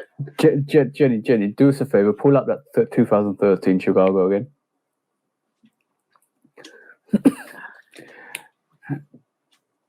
I'm gonna say this without any cap. Nothing beats that Chicago. Nothing ever beats that Chicago. Like the Spider-Man 1 joints, the like any variation of that Chicago colorway, the phase, the trophy ones, nothing beats that joint. And the reason why I got Jenny to pull that sneaker out is that's so much love in that sneaker. It's been run to the ground. That is a gorgeous pair, right? And that's true love. And this is why I believe every sneakerhead that loves a sneaker deserves to get a sneaker is because of that pair. Like that, the way Jenny's run through that, and let's just say 2013 was what we're talking about 9 years ago. The way she's run through that pair and still values that and still holds it there is the reason why everybody needs to get pairs and pairs and pairs of what they like. Because forget the resale, forget the hype, that bullshit. That's all bullshit to me, right? This is why I make sure, and this is why I always try and help people, is because when you want a sneaker and you love a sneaker and you want to run it to the ground like that sneaker, right, is the reason why everybody deserves to get sneakers, because basically it shows true passion for a sneakerhead. Right, and like whatever bullshit the trophy want to do, whatever. I'm no cap, bro. I'm not even giving the trophy ones a second thought. And every time I see somebody wear it, I was like, right, cool, trophy one, whatever. It's not, and I'll be more gassed if I saw a OG Chicago or a Chicago release of somebody's foot, like, oh damn, Chicago ones. I can't do the same with the trophy because to me the trophy ones is just another sneaker. It's infamous. It's not famous. It's infamous. And there was so many fake pairs out there, bro. It's exactly. And then it also makes you question that. It also makes you question, is it fake or real? But like, not knocking anybody that's got them. If you got the trophy once, well, like I know a person that congratulations, but it's got so much bad reputation and hate. Like I just. Like, why not just make loads of pairs and give it to people that want it? The freeze out was obviously a special point in history that what happened to Michael Jordan through his playing career. We know the history behind that. It would have been great for everybody to get that. It would have been great for especially like Nike and Jordan. Like Jenny's rocking OG pairs of Chicago. She deserves a pair. Forget us. She deserves a pair, right? But that would have been epic. That would have been absolutely epic. Like, but unfortunately, what the situation is when releases are done really badly, you can't love a sneaker. You can't love. I will I will sit here and the pattern bread the pattern bread ones, love that sneaker. It got to everybody that wanted it. See what I'm saying, right? And in reality, that's a gorgeous pair, and I love it. And any OG colorway, I love it. But if you can't do a release right, and you can't give the people that want the sneaker, and you want to give it to resellers, you can't love it. I can't love it. I can't sit here and say, yo, Trophy Ones are the most epic sneakers that were released in the last 5 years. It's not. It's shit. It's absolute dire shit. Oh no, man! I ain't love the shoe no way. I would have wanted. I would have liked to have had it. I would have wore it, but I wasn't in love with it. Like I love some GR colorways. I love better than that. So yeah, exactly. It's just interesting to me. Like every time his name come up, and I was in the comments, right? I was in the comments on a post about this on IG, and bruh, talk about drug. they tied ropes around his arms and legs and drug him all the way around the comment section, bro. It was so many jokes, bro. Nobody had anything serious or positive to say about the post about that store opening. It was all back door, garage door, patio door, saloon door, car door, structure door. It's all type of doors going around. Have you ever seen that Looney Tunes animation where the Wile E. Coyote is opening a door and there's another door and there's another door and there's another door. That's like a sneaker release for us. Yeah. Where's the end of this door? Where's the end of this door? If Trophy Room was a cartoon, that would be it, right? Yeah, pretty much. And then you had the Roadrunner behind him peeping out like, yo, I got pairs. You ain't got pairs? I got pairs. Look, so did he show you the shoe? Pew, he out of there. In that case, Wile E. Coyote is the hero and the Roadrunner's the villain. And then I always wanted Coyote to win. Yeah, of course. Get that Roadrunner. Yo, so Jenny, so like two questions I've got for you. So does it matter? Does it matter to you whether the sneakers hype, or is it more important that the sneaker has got a good colorway and a good history? No, I mean I don't care if they're hyped or not. I don't have any pairs that I would class as hyped. I mean, I know a lot of people would say the Chicagos are hyped, but I mean, I don't care. If I look at a pair of shoes and I like them, then I want them and I'm going to wear them. Well, you're saying that Chicago is hyped. Tell us, how did you come across that Chicago? Yeah. You said that was your first Jordan, right? That was my first Jordan. I mean, I needed a new pair of shoes, and I walked into Foot Locker, and I went, "Can I have those in a size 9?" And the Foot Locker employee went out the bag and come back and was like, "Here." So ain't no hype to that, right? I think. Do you see if they general released everything, right? I don't think I would ever stop buying sneakers. I mean, if stuff was sitting and it wasn't selling out and there was unlimited pairs and things, I would still buy them. That's a good response. But like okay, cool. Now you've evolved this question now. So so if everything was general released, and I'm talking collaborations, I'm talking Travis Scott ones, I'm talking everything was general released, would that change your I know it would change a lot of people's opinion on what they'll pick up. I don't think it would change yours.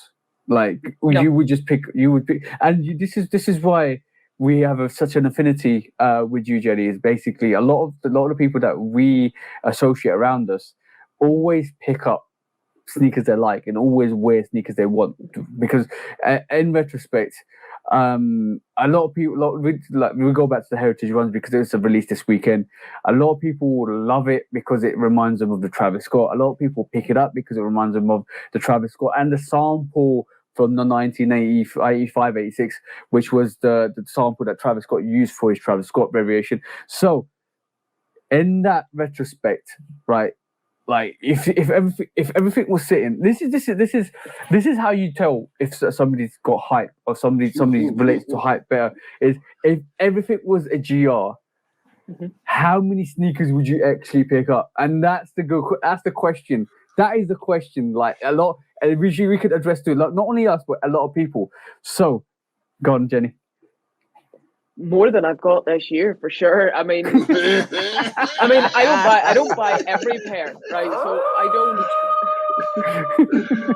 don't buy every pair, and I don't try to buy every pair because I mean there is a limit on how many pairs of shoes that is there. No, there's not. That's a lie. No. I was going to say there's a limit to how many pairs of shoes you can have, but that is a lie. No, there's not. Money is the limit. Money is the limit. Money is the limit. I mean, No, I look at shoes and I think like with the heritage ones, I looked at them and I was like, I'm not gonna wear those. Straight out, I won't wear those. I know I won't wear those, so I'm not gonna buy them. The last time I bought a pair of shoes, and I bought them really for the sake of buying them, and I think I've worn them twice, and it's a shame. Is the creators, the Jordan 1 creators? Yeah. I have them here. I don't like them. I like that shoe too. But it's all right. I've put a white lace on it.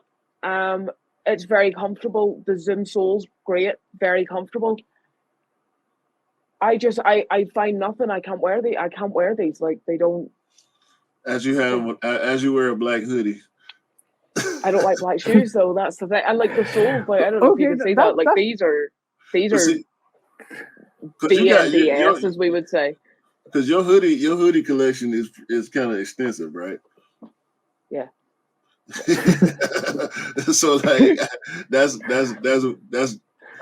I don't want to say weird, but I would think that shoe would fit your style well because I know you go stupid with the black hoodies. I don't like dark colored shoes. Question: Why? Why do you prefer light? Yeah. I don't know. I just think there's. My hair has been every color under the sun over the years. It's just now that I'm getting older, I've stopped dyeing it. And because I don't know, maybe it's because I've stopped dyeing my hair. I like my shoes to be colorful. Okay, cool. You know, because I always wear black, I always tend to find like I could put some form of color, rather than be running around complete Adams family. Part Adam.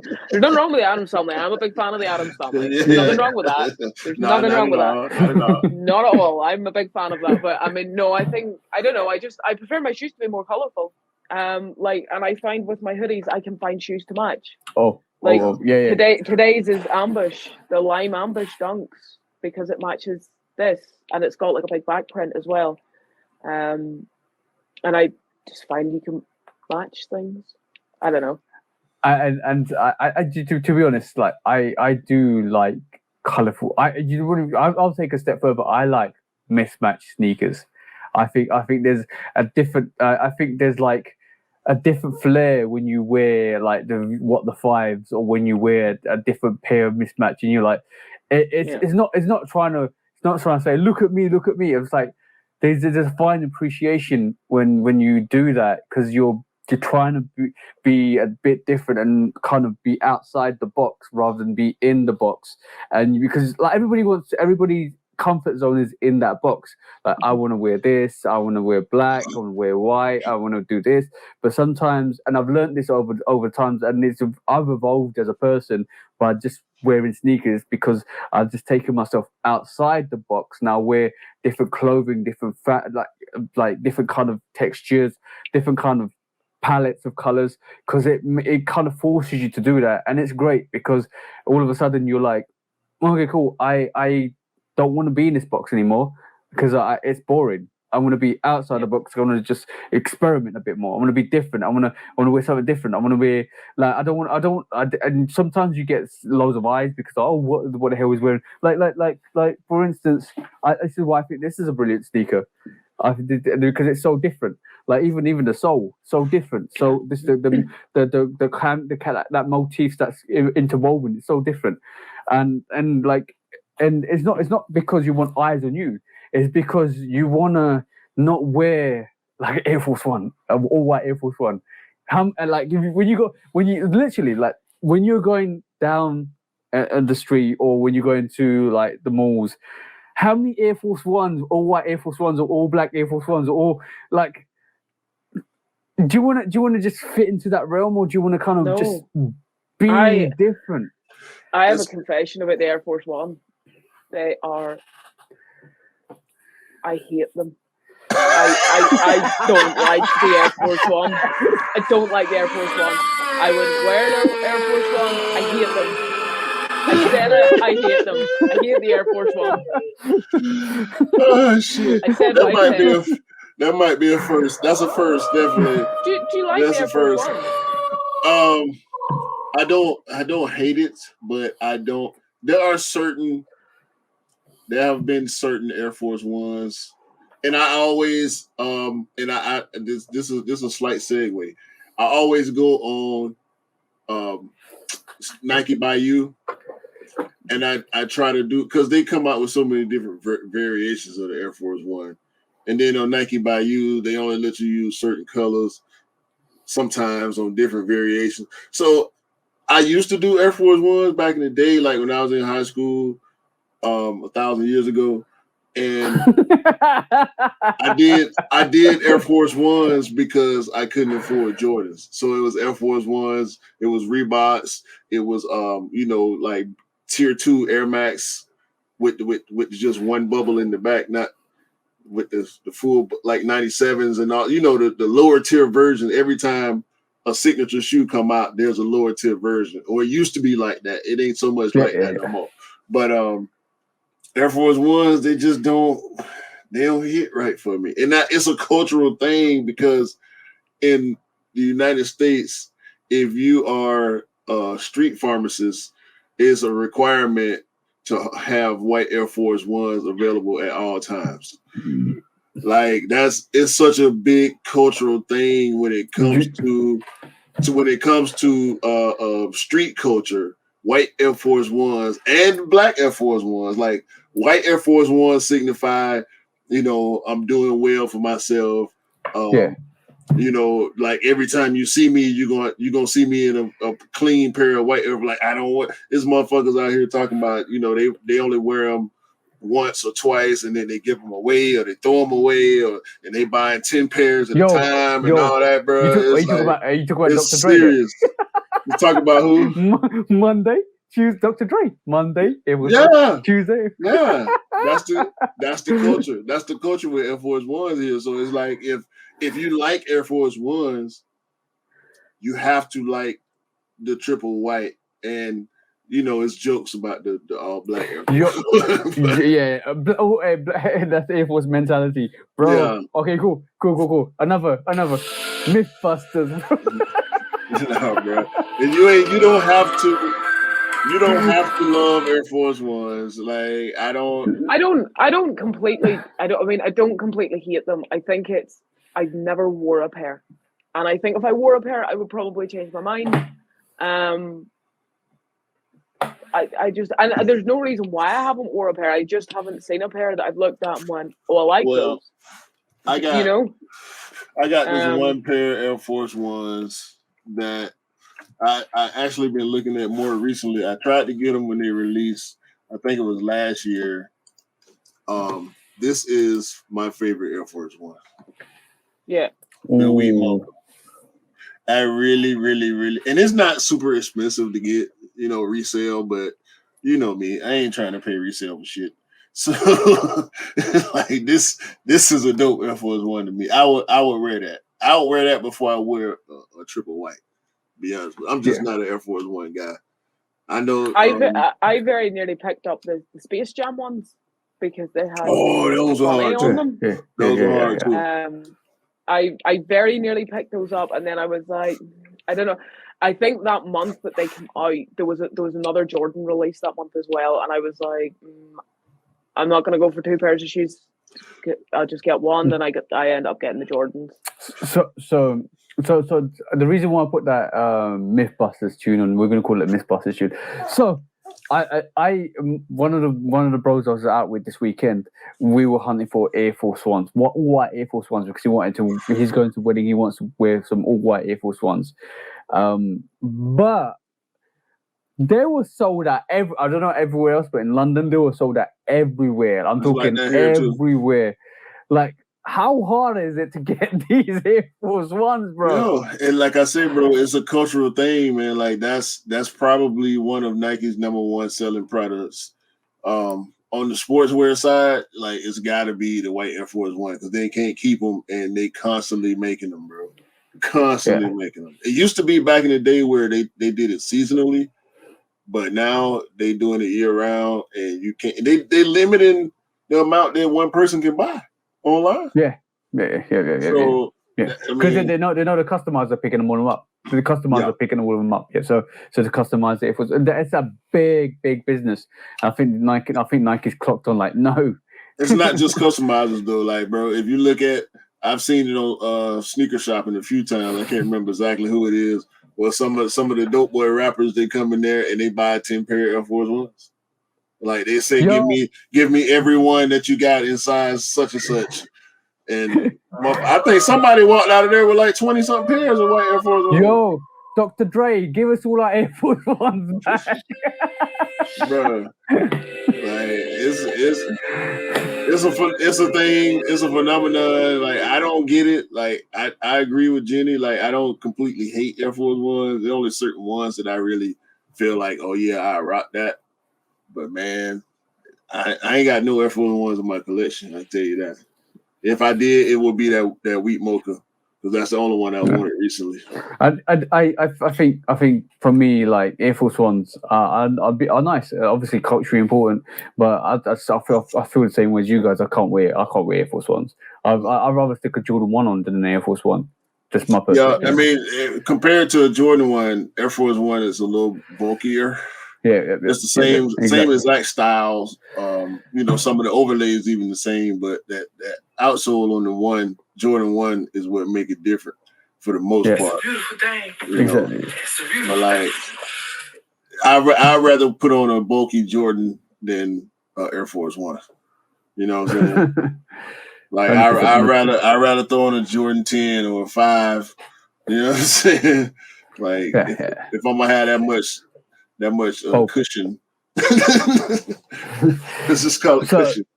So another question for you, Jenny. So have you okay, go in an order of your preference, low, mid, or high? Like number one. Number one's high. Okay. Number 2? Mid. Okay. And well, then low has to come number 3. But I don't have any lows. I don't really like them. I mean, it's personal preference. I mean, it's just I prefer to wear shoes that are like high tops, like up around your ankle. I don't know if that makes sense. So is it a comfort thing or is it a fashion thing? It's more of a comfort thing than anything. I mean, don't get me wrong. I've got a pair of Vans. I've got SB Dunks, lows. And I just prefer, comfort-wise, I just prefer my shoe to be up around my ankle.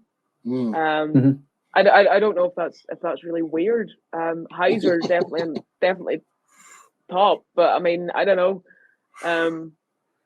I've tried other pairs of shoes, but I just don't like them. I just don't find them very comfortable. Do you like lows in general? Or is it just a Jordan 1 low?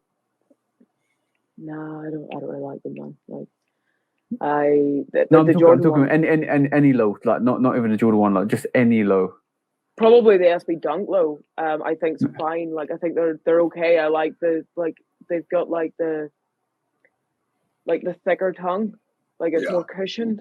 Yeah. And they've got like the puffy laces, and I just think they look nicer. It's more of a looks thing as well. I think it's definitely more of a looks thing. I mean, I've got a pair of Nike Shocks, and they're not high. They're not lows. They're just normal shoes. But I really like those. They're my beers though. But So what do you think of the stigma that surrounds Jordan 1 mid? Like, I don't know how many mids you got in your collection or what you think about A mids, lot. but I've got quite a few. okay. I don't get it because there's so many nice colorways in the mids, and people are like, "Oh, mids are trash," and I'm like, "Well, that's good. Stop buying them so that people like me that like that Yo. colorway can have those." Yo. All I'm gonna say, all I'm gonna say is I believe the mids themselves are a sneaker that I by the way, Marcel's watching this, and he will probably verify what I'm going to say. It's the moment in time is, I think the mids at the moment, the resale on the mids are a knock-on effect from the highs, but that might die down eventually because obviously the Jordan 1 highs ain't doing as well as they were like 2-3 years back. But the thing is that knock-on effect actually affected the mids because if people couldn't get the highs, they'll get the mids. But Marcel will vouch for this, and we had a conversation this week. He just recently got his Rebillionaires in, and this is his first pair of highs. That's his first pair of highs after getting so many, like after getting a couple of mids, and you could even attest to this, but mids don't get the same quality love from Jordan brand as they should do because like that range of sneaker is perfect to challenge like the Air Force Ones or any other thing. But there's some mids out there that the leather isn't as great as a high, and I think that stigma just kind of sticks around because people are like, oh, you'll get a cheaper version of a Jordan 1 high. I just saw Jenny scan her collection. She was looking for some SEs. No, not those. There's another pair that I have, and they're pair mids. I really like them, and when I picked them up, I got them on Foot Locker in the sale because no one wanted them. I actually paid less than retail. I got them in the sale. And you're saying about like materials and quality. Honestly, they're one of the best. I've had highs that aren't as good a quality as these mids. Yeah. It's the pine greens. Do you know the ones I'm talking about? Pull them out, Is it Jenny. the Pull green them out. and purple one? No, they're just green. They've got tumbled leather on them, and these. That's not a mid. It's a mid. No. What I'm saying is, looking at that shoe, I can see the difference in the quality. Yeah, I don't know if you can see like the tumbled leather, like it's like that all round, like the whole shoe, and it's just good quality, man. I would compare the quality of this to the quality of these. And I'm going to go out on a limb here. Go on. I think with the Bordeaux, I think that these are very, very close to being the same quality as the Bordeaux. But that's not the average mid. That's an exception to the rule. Yeah. Why though? Why? Why is this an exception? We're talking about quality, right? Yeah. If you look at that Chicago black toe mid, it's not high quality. Well, I've never seen those in hand. Yeah. But I think I can only talk from what I've seen, like what I've got, you know. And this is what it is. I think the thing is, there are mids out there that beat the exception, and those pine green mids are definitely the one. And the thing is, that is a standard that every Jordan 1 mid should be. Unfortunately, like I would say, majority of the mids that you go into the store to see, that sit or you actually have a chance to see in hand, the leather is rubbish, absolute rubbish. Like 1 or 2 wears that's creasing, that's cracking, everything. Like I'm not, no word of a lie. I've seen some mids in hand, and they are terrible. Like terrible. I feel like you might have a lot of SE mids because the SE mids, special editions, the SE mids do come with better materials on a regular basis, and we have been seeing a lot more SE mids released in the past year or so, especially late last year. But like the GRs, the GR mids, most of the time the materials are bad, and it's the other way around for highs. Most of the time the materials are good on highs, and sometimes they're bad. Whereas like every GR mid, I don't know if you're getting every mid that I'm getting over here in the US. Like we get mids on a regular basis, and sometimes they sell out, sometimes they sit, but most of the time the materials are not as good as a high, or the colorway is especially the ones that's a plate like that pine green. It looks like the pine green high. Most of the time, it's a play off a colorway that don't really hit right, and the material's bad. So it's like, nah, don't. But I see mids all the time. That don't stop. Because we looking at it from a quality perspective. Most people looking at it from a colorway perspective. Yeah. And the mid is like the casual sneakerheads Jordan. You know what I'm saying? So there is I think I've got two mids in my collection. One of them being the Day of the Dead mids. I think that I'm gonna be very controversial here because I think the color blocking or the vibrance of that Bordeaux color on that actual Day of the Dead is far superior than the Brotherhoods. Like in comparison, I think the Brotherhood, the color of the Brotherhood, that peach plum colorway should have been a bit more vibrant, and everything we see on the Brotherhoods in pictures should be the way it looks in real life. I love that sneaker. It should have been darker. I love that. That's the only down little knock on that sneaker. I would say I would have picked it up if it was a bit more vibrant, but it's still a gorgeous sneaker. And the other one is the Clot, Fearless Clot that they released a couple of years back. But I've had a mid. I've had the mid reverse Chicago's in hand, and I've looked at them. I've got them for somebody that really wanted them because they were struggling to get them. It was still. They were top, and they went for double the retail. It retailed for 90. It retailed for 90, and it went double for the price. We went for 200.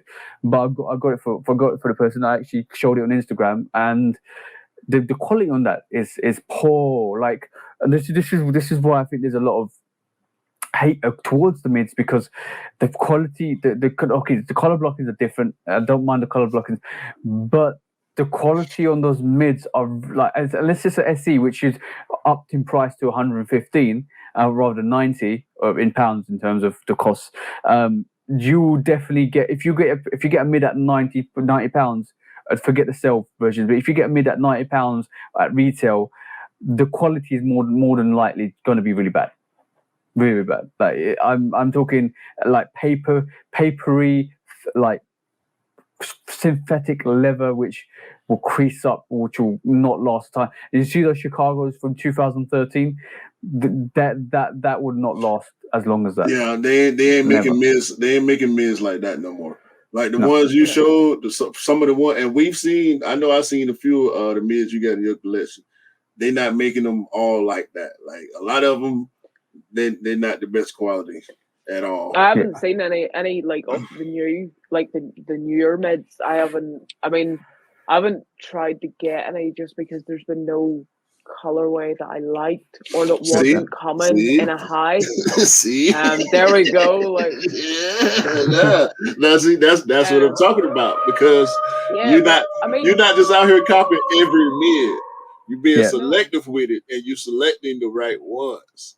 Mm-hmm. People out here, when we talk about mids in general not being good, we're not talking about the pairs that a Jenny would get. We're talking about the pairs that everybody else getting, and they trying to hype them up. They might put on a pair at practice one day, all this, you know what I'm saying? And they're not good quality. They're just not. Yeah. It is. If I don't know the retail shop that you go to, I don't know whether they're gonna have any mids there because obviously the resellers always pick them up. But if you ever get a chance to see a mid in hand, that just a regular GR mid, and I would advise you to take your pine green with you, and you would be shocked. I'm not even joking. You would be shocked at the quality of that sneaker. You'd be like, "Wow, Jordan Brand are doing this." I'm not no whatever. Like you'll be shocked with that, 100%. And see, we didn't give we don't give anybody a hard time, right, about what they choose. If you like, because we disagree all the time on sneakers, me and TJ. So it's not about what I like or don't like versus what you do or don't like. It's about quality. Like when Marcel showing his mid, he had the chocolate mid. I can't remember the exact name they had for it, but it's like dark brown, kind of like medium brown with the white mid. So it's dope.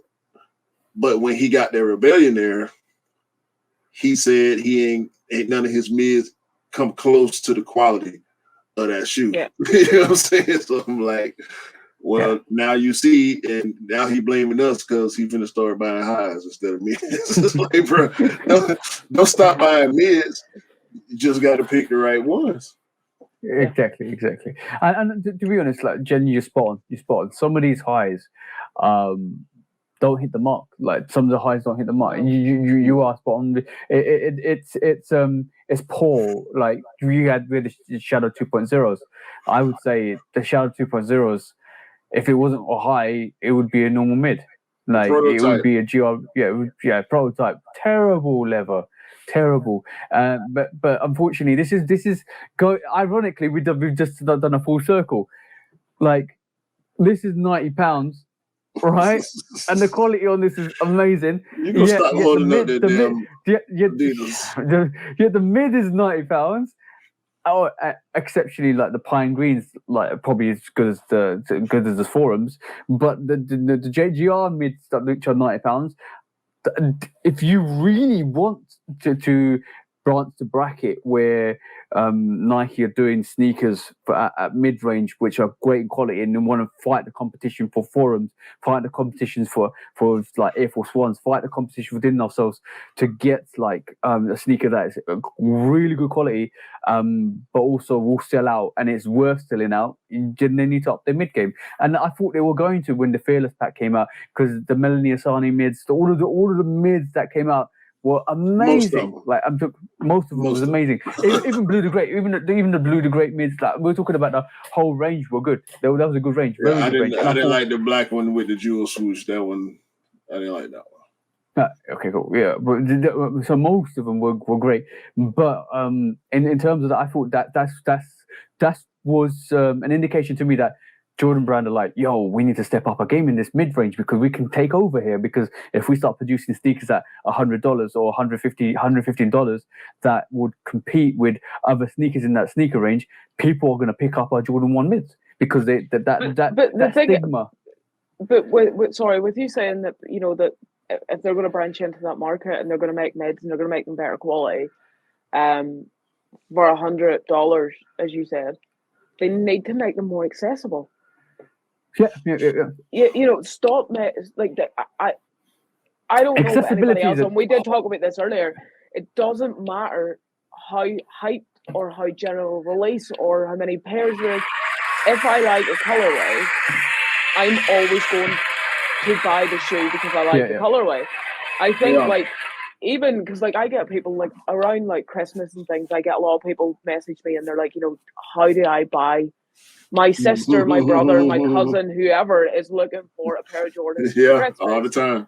How do I buy a pair? And I'm like, you don't. Because and they'll send me a picture and I'll look at the picture and I'll go, yo, those released in like July. Yes. You need to forget about it and you need to move on. I get the same questions from family members and other people because yo, I'm gonna pull out a sneaker, right? I'm gonna show you. This is actually sitting on my thing, so it's easier for pull out. So my girlfriend's mum wanted a pair of these because she was really enthralled, and she asked me 6 months after the release. I was like, "There's no way in a million years you're gonna get this." No, I think see if they made a mid, right? Like the AF1, where it's just like you can walk into JD Sports or Foot Locker or your local Nike outlet or whatever and just pick a pair up. Can I get these in a size 9, 10, 7, whatever? And they go out the back and they come out with a brand new pair of shoes in a box. You take them to the till and you buy them. I think that they would do far better with mids and things if they were to make them more accessible.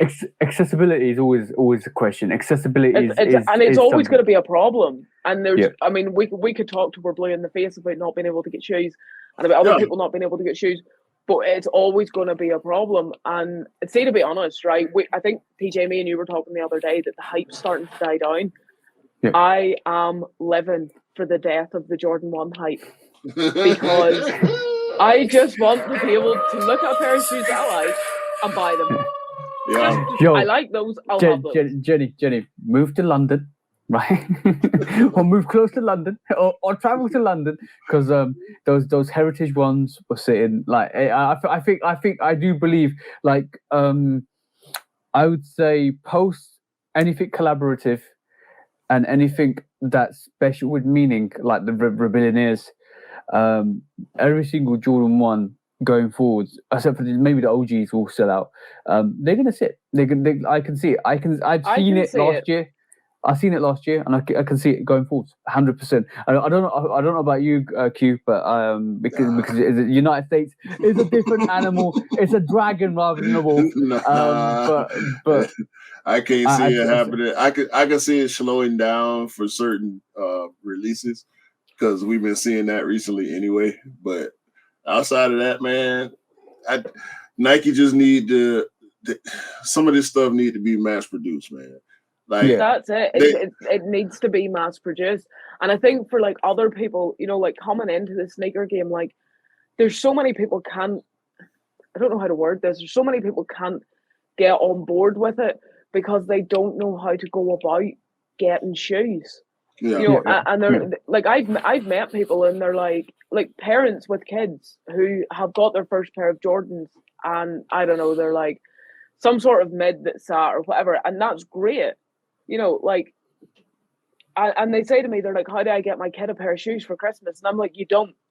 And that's it. Unless you're prepared to pay ridiculous prices to the resellers, you don't. And then they sort of go, well, I don't really understand that because when I want a pair of shoes, I go to the local shoe shop in the town and I go in and I buy a pair of like loafers or something. And I'm like, yeah, but these aren't the same. Like these are a whole different beast. Like you don't just... But I think Nike need to make a range of shoes, a range of Jordan, be it mids, be it highs, whatever, mass produce them and pump them out. For all the people that can't get, you know, I got two ideas. You just gave me two ideas, and this is all on you, right? But so, oh shit. So, Nike and Jordan.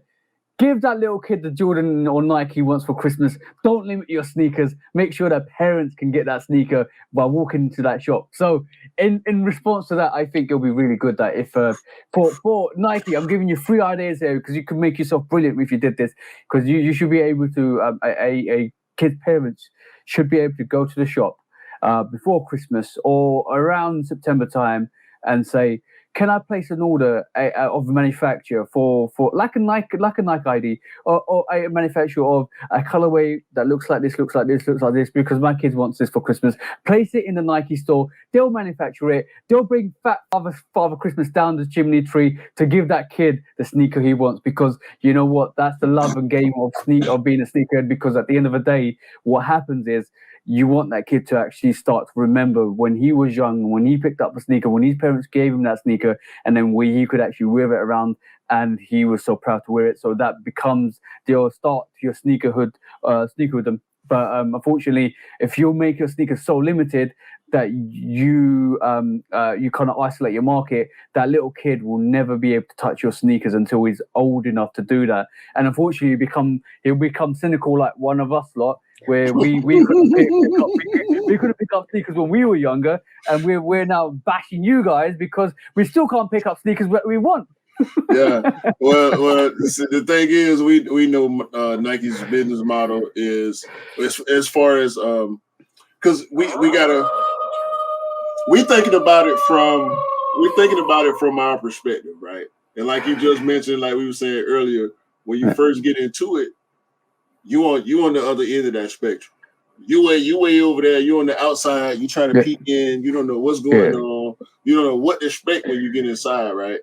So, with us being from this perspective, we there's gonna always be some cynicism with it, because the person that want a Nike T-shirt can walk right in the store and get a Nike T-shirt, right? The person that don't care what color their shoe is, or whether it's a Jordan or this Nike or that Nike, they can just walk in the store and get their shoe. That's gonna always be the focus. Nike is number one for a reason, right? They not just selling to us. We want them to just sell to us, but they're not just selling to us. You know what I'm saying? And with that business model for us being low supply, high demand, because they want to keep us on the edge of our feet, right? They want to keep us on the tip of the seat, and we watching the screen to see what's gonna pop up, right? And you're waiting on the got them, and we hate L's and we hate the app, but we're gonna keep buying this shit because we love the products and we hate the business model, and they're not gonna change the business model because of us. Long as everybody else can walk in that Nike store and get their hoodie and get their t-shirt and buy their socks, and they can buy a basketball, they can buy a football, and these sports leagues, they all got Nike on the jersey. They ain't putting them Nikes they ain't putting them swooshes on them jerseys and them shorts and them socks for us. They're doing it for everybody else that don't give a fuck about Jordan 1s. They want to go in there and buy some Monarchs, and so they can look fresh at the barbecue because they're comfortable and they always like Nike. And that's what they're gonna do. They're gonna go in that outlet and they're gonna buy them shoes that we gonna skip over like they nothing, because they nothing to us, because we sneakerheads. We not the casual fan. You know what I'm saying? If we like it, we'll buy it. Yeah. But the only problem with that is, unfortunately, what happens is, like, potential you eliminate potential sneakerheads that could possibly come through that you're at a young age, like that want to get the sneakers. I know. Like, for us, it was a bit different because basically we grew up and we couldn't. Well, I don't know about you, Jay, but we come from a background. Well, I come from a background where picking up a sneaker or spending an X amount of money on a sneaker was never an option, because it was either you actually live to survive or just basically don't. And so growing up in that environment, you could become in tune to kind of like when you've got the resources to buy them. But unfortunately, what happens is, like, when you make sneakers limited, you isolate one market. You give one market the sneakers, but you isolate a whole lot of other people. So, like you're saying, the youngsters that want the sneaker, that would like, if a parent's thinking, I can buy any old sneaker for my son, they might go and get a Yeezy or an Adidas or a Forum or even like a New Balance, and all of a sudden now that kid's like, I remember when I was younger, I used to get my parents used to get me this New Balance. I love New Balances. They come, so like that has a massive impact. So all of a sudden they're no longer buying Nikes because Nikes are what the parents used to get us, or Reeboks are what the parents used to get us, or LA Gears are what the parents used to get us. If they were still a big company, we would still be getting them. But unfortunately, with the current climate, is if you can't get a Nike, your parents will go get something else, and that kid will always be in tune with the sneaker they get, because there's a fundamental. It's like your first love. There's a fundamental thing when you buy your first sneaker, that is what sticks with you for the rest of your life.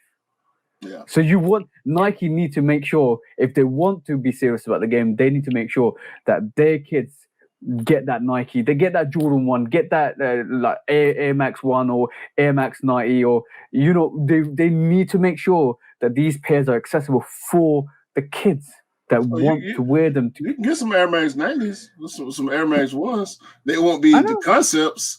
They won't be no Atmos or no, you know what I mean? No Weatherspoon. Like, you ain't gonna get that. You can get the regular one that's sitting on the shelf, full size run, because there was no advertisement on it. There's no special meaning to it. Yeah. It's a nice colorway, and that's what they're gonna get. That's what I got. I didn't get the Air Max 95 until a couple years ago. As a matter of fact, last year was my, not the neon anyway, the OG colorway. My mama wasn't finna pay no $150, so I got the $70 Air Max, and it didn't have as many air bubbles as the Air Max 95. But it was a Nike, so it sufficed for me. I can still feel I can still smush the air unit. You know what I'm saying? That's gonna be a lot of people's experience, or like you say, they're gonna go to other brands, and like you said again, maybe they'll end up like us. Maybe they'll get that same lifestyle that we had of not being able to get exactly what we wanted, but seeing other people with it and still loving it. Yeah. But maybe they'll move on. It's a fine tune, but Jenny, how would you change the current climate? Like, what is your solution to the problem? Well, the problem that I face with sneakers. Yeah. I don't know. I think I know the cost of living and the cost of everything's going up, which was always going to happen given the pandemic.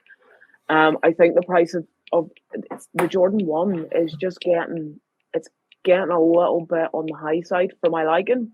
I mean, nobody wants to be spending that much money on shoes anyway, but I think that also comes back into it detaches part of the market because not everybody has like £155 to go and spend on a new pair of shoes.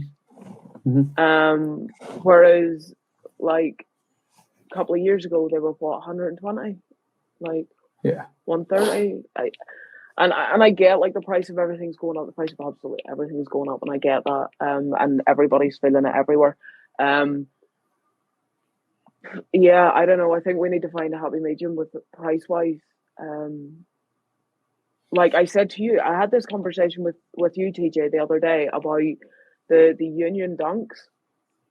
You asked me what I thought of the Union Dunks, and I said that I liked them, but I just could not justify the price because they were 65 165 for a pair of Dunk Lows. At the end of the day, take the designer off them, they are Dunk Lows. And 165 for Dunk Lows, in my opinion, is too much. Yeah. Especially when Dunk Lows, what average for 100 pounds.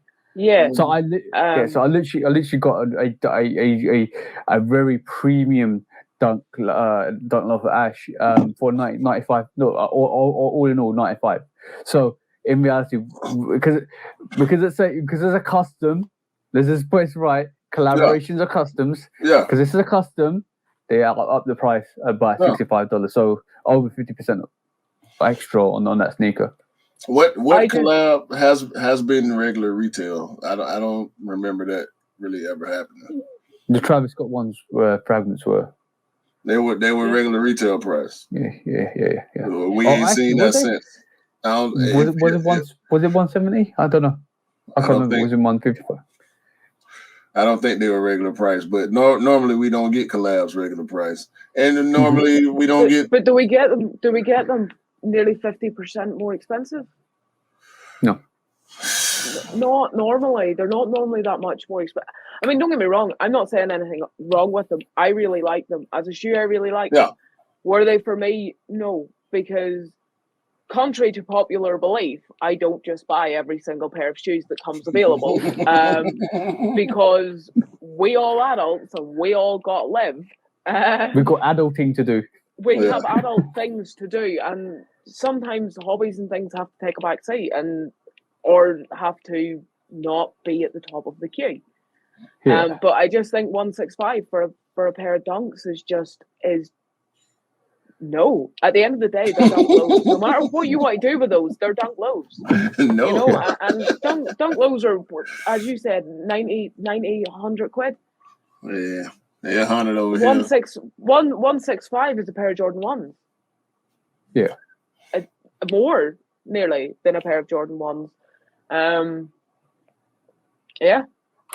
I mean, that's simple enough. Like, if you ain't willing to pay for what you're looking at or what you think you'll get. I like them, but I like them, but I'm not willing to pay the price for them.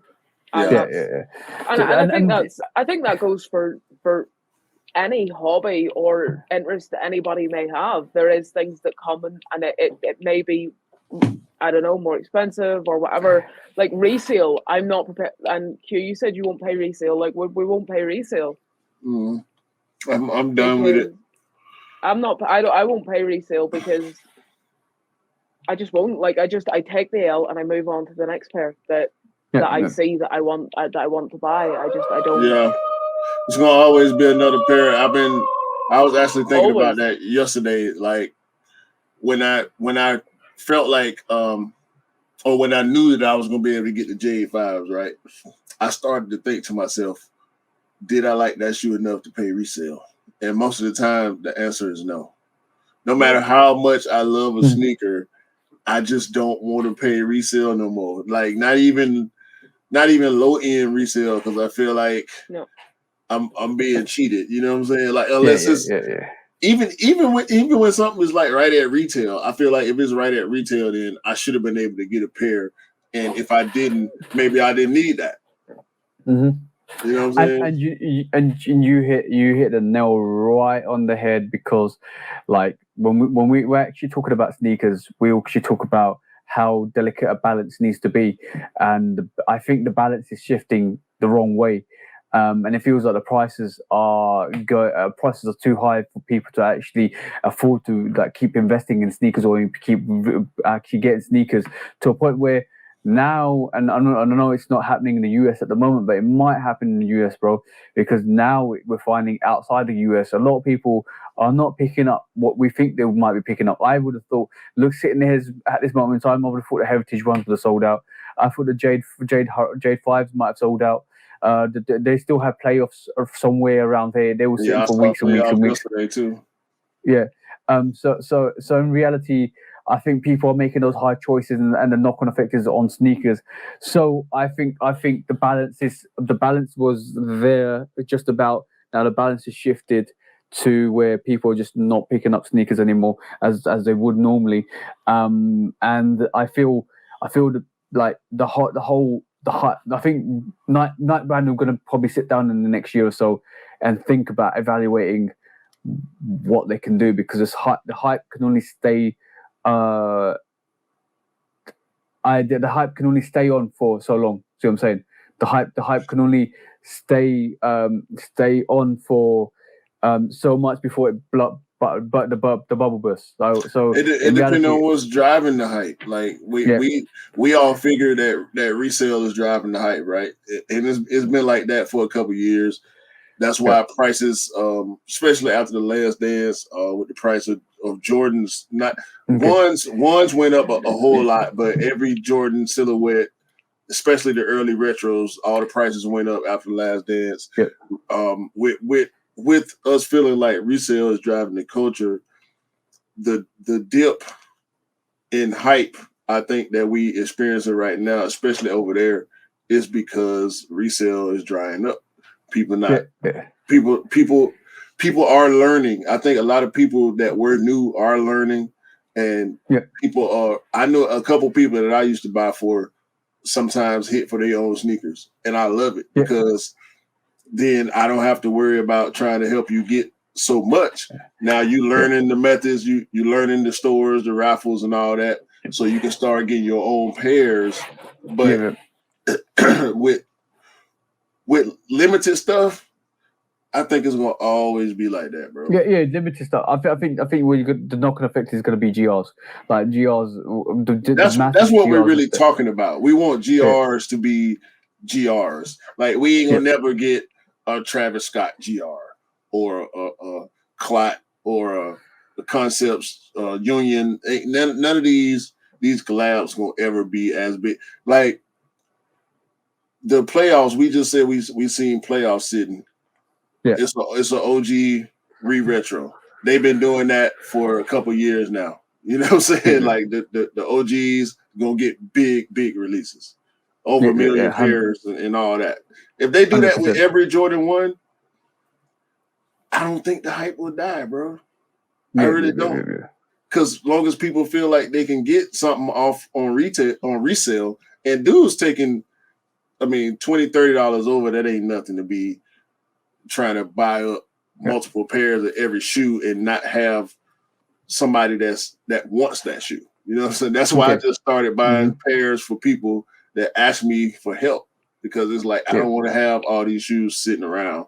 Whether I buy something in my size that I don't wear for a long time, I think that's just a product of having so many shoes and not as much time. But if I feel like I ain't gonna wear it, need to get up out of here, man. Yeah, exactly. Somebody else. You got the Mr. Simpson mentality because he'll just get rid of sneakers you don't want. But like there's something I feel like something's around the corner which is going to change the way we look at sneakers or to change the way people purchase because a lot of sneakers are sitting. A lot of sneakers are sitting at this moment in time, and call it the post COVID syndrome, or call it the price syndrome. But something is happening, and we're in the midst of. I think we're in the midst of change at the moment. Definitely. Yeah. But let's hope so. And on Hopefully.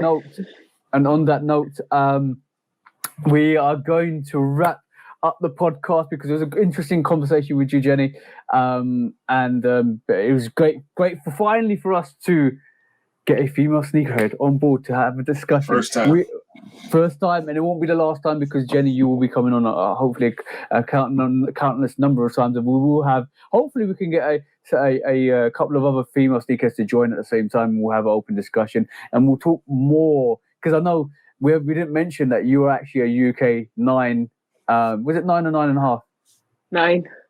Yeah, it's a 9. Big feet guy. So picking up sneakers is similar to when we pick up sneakers because you can actually go for the average size. But we'll definitely have a couple of. Hopefully, we'll have another couple of female sneakerheads come on board which aren't in our size range, and we can have that open discussion.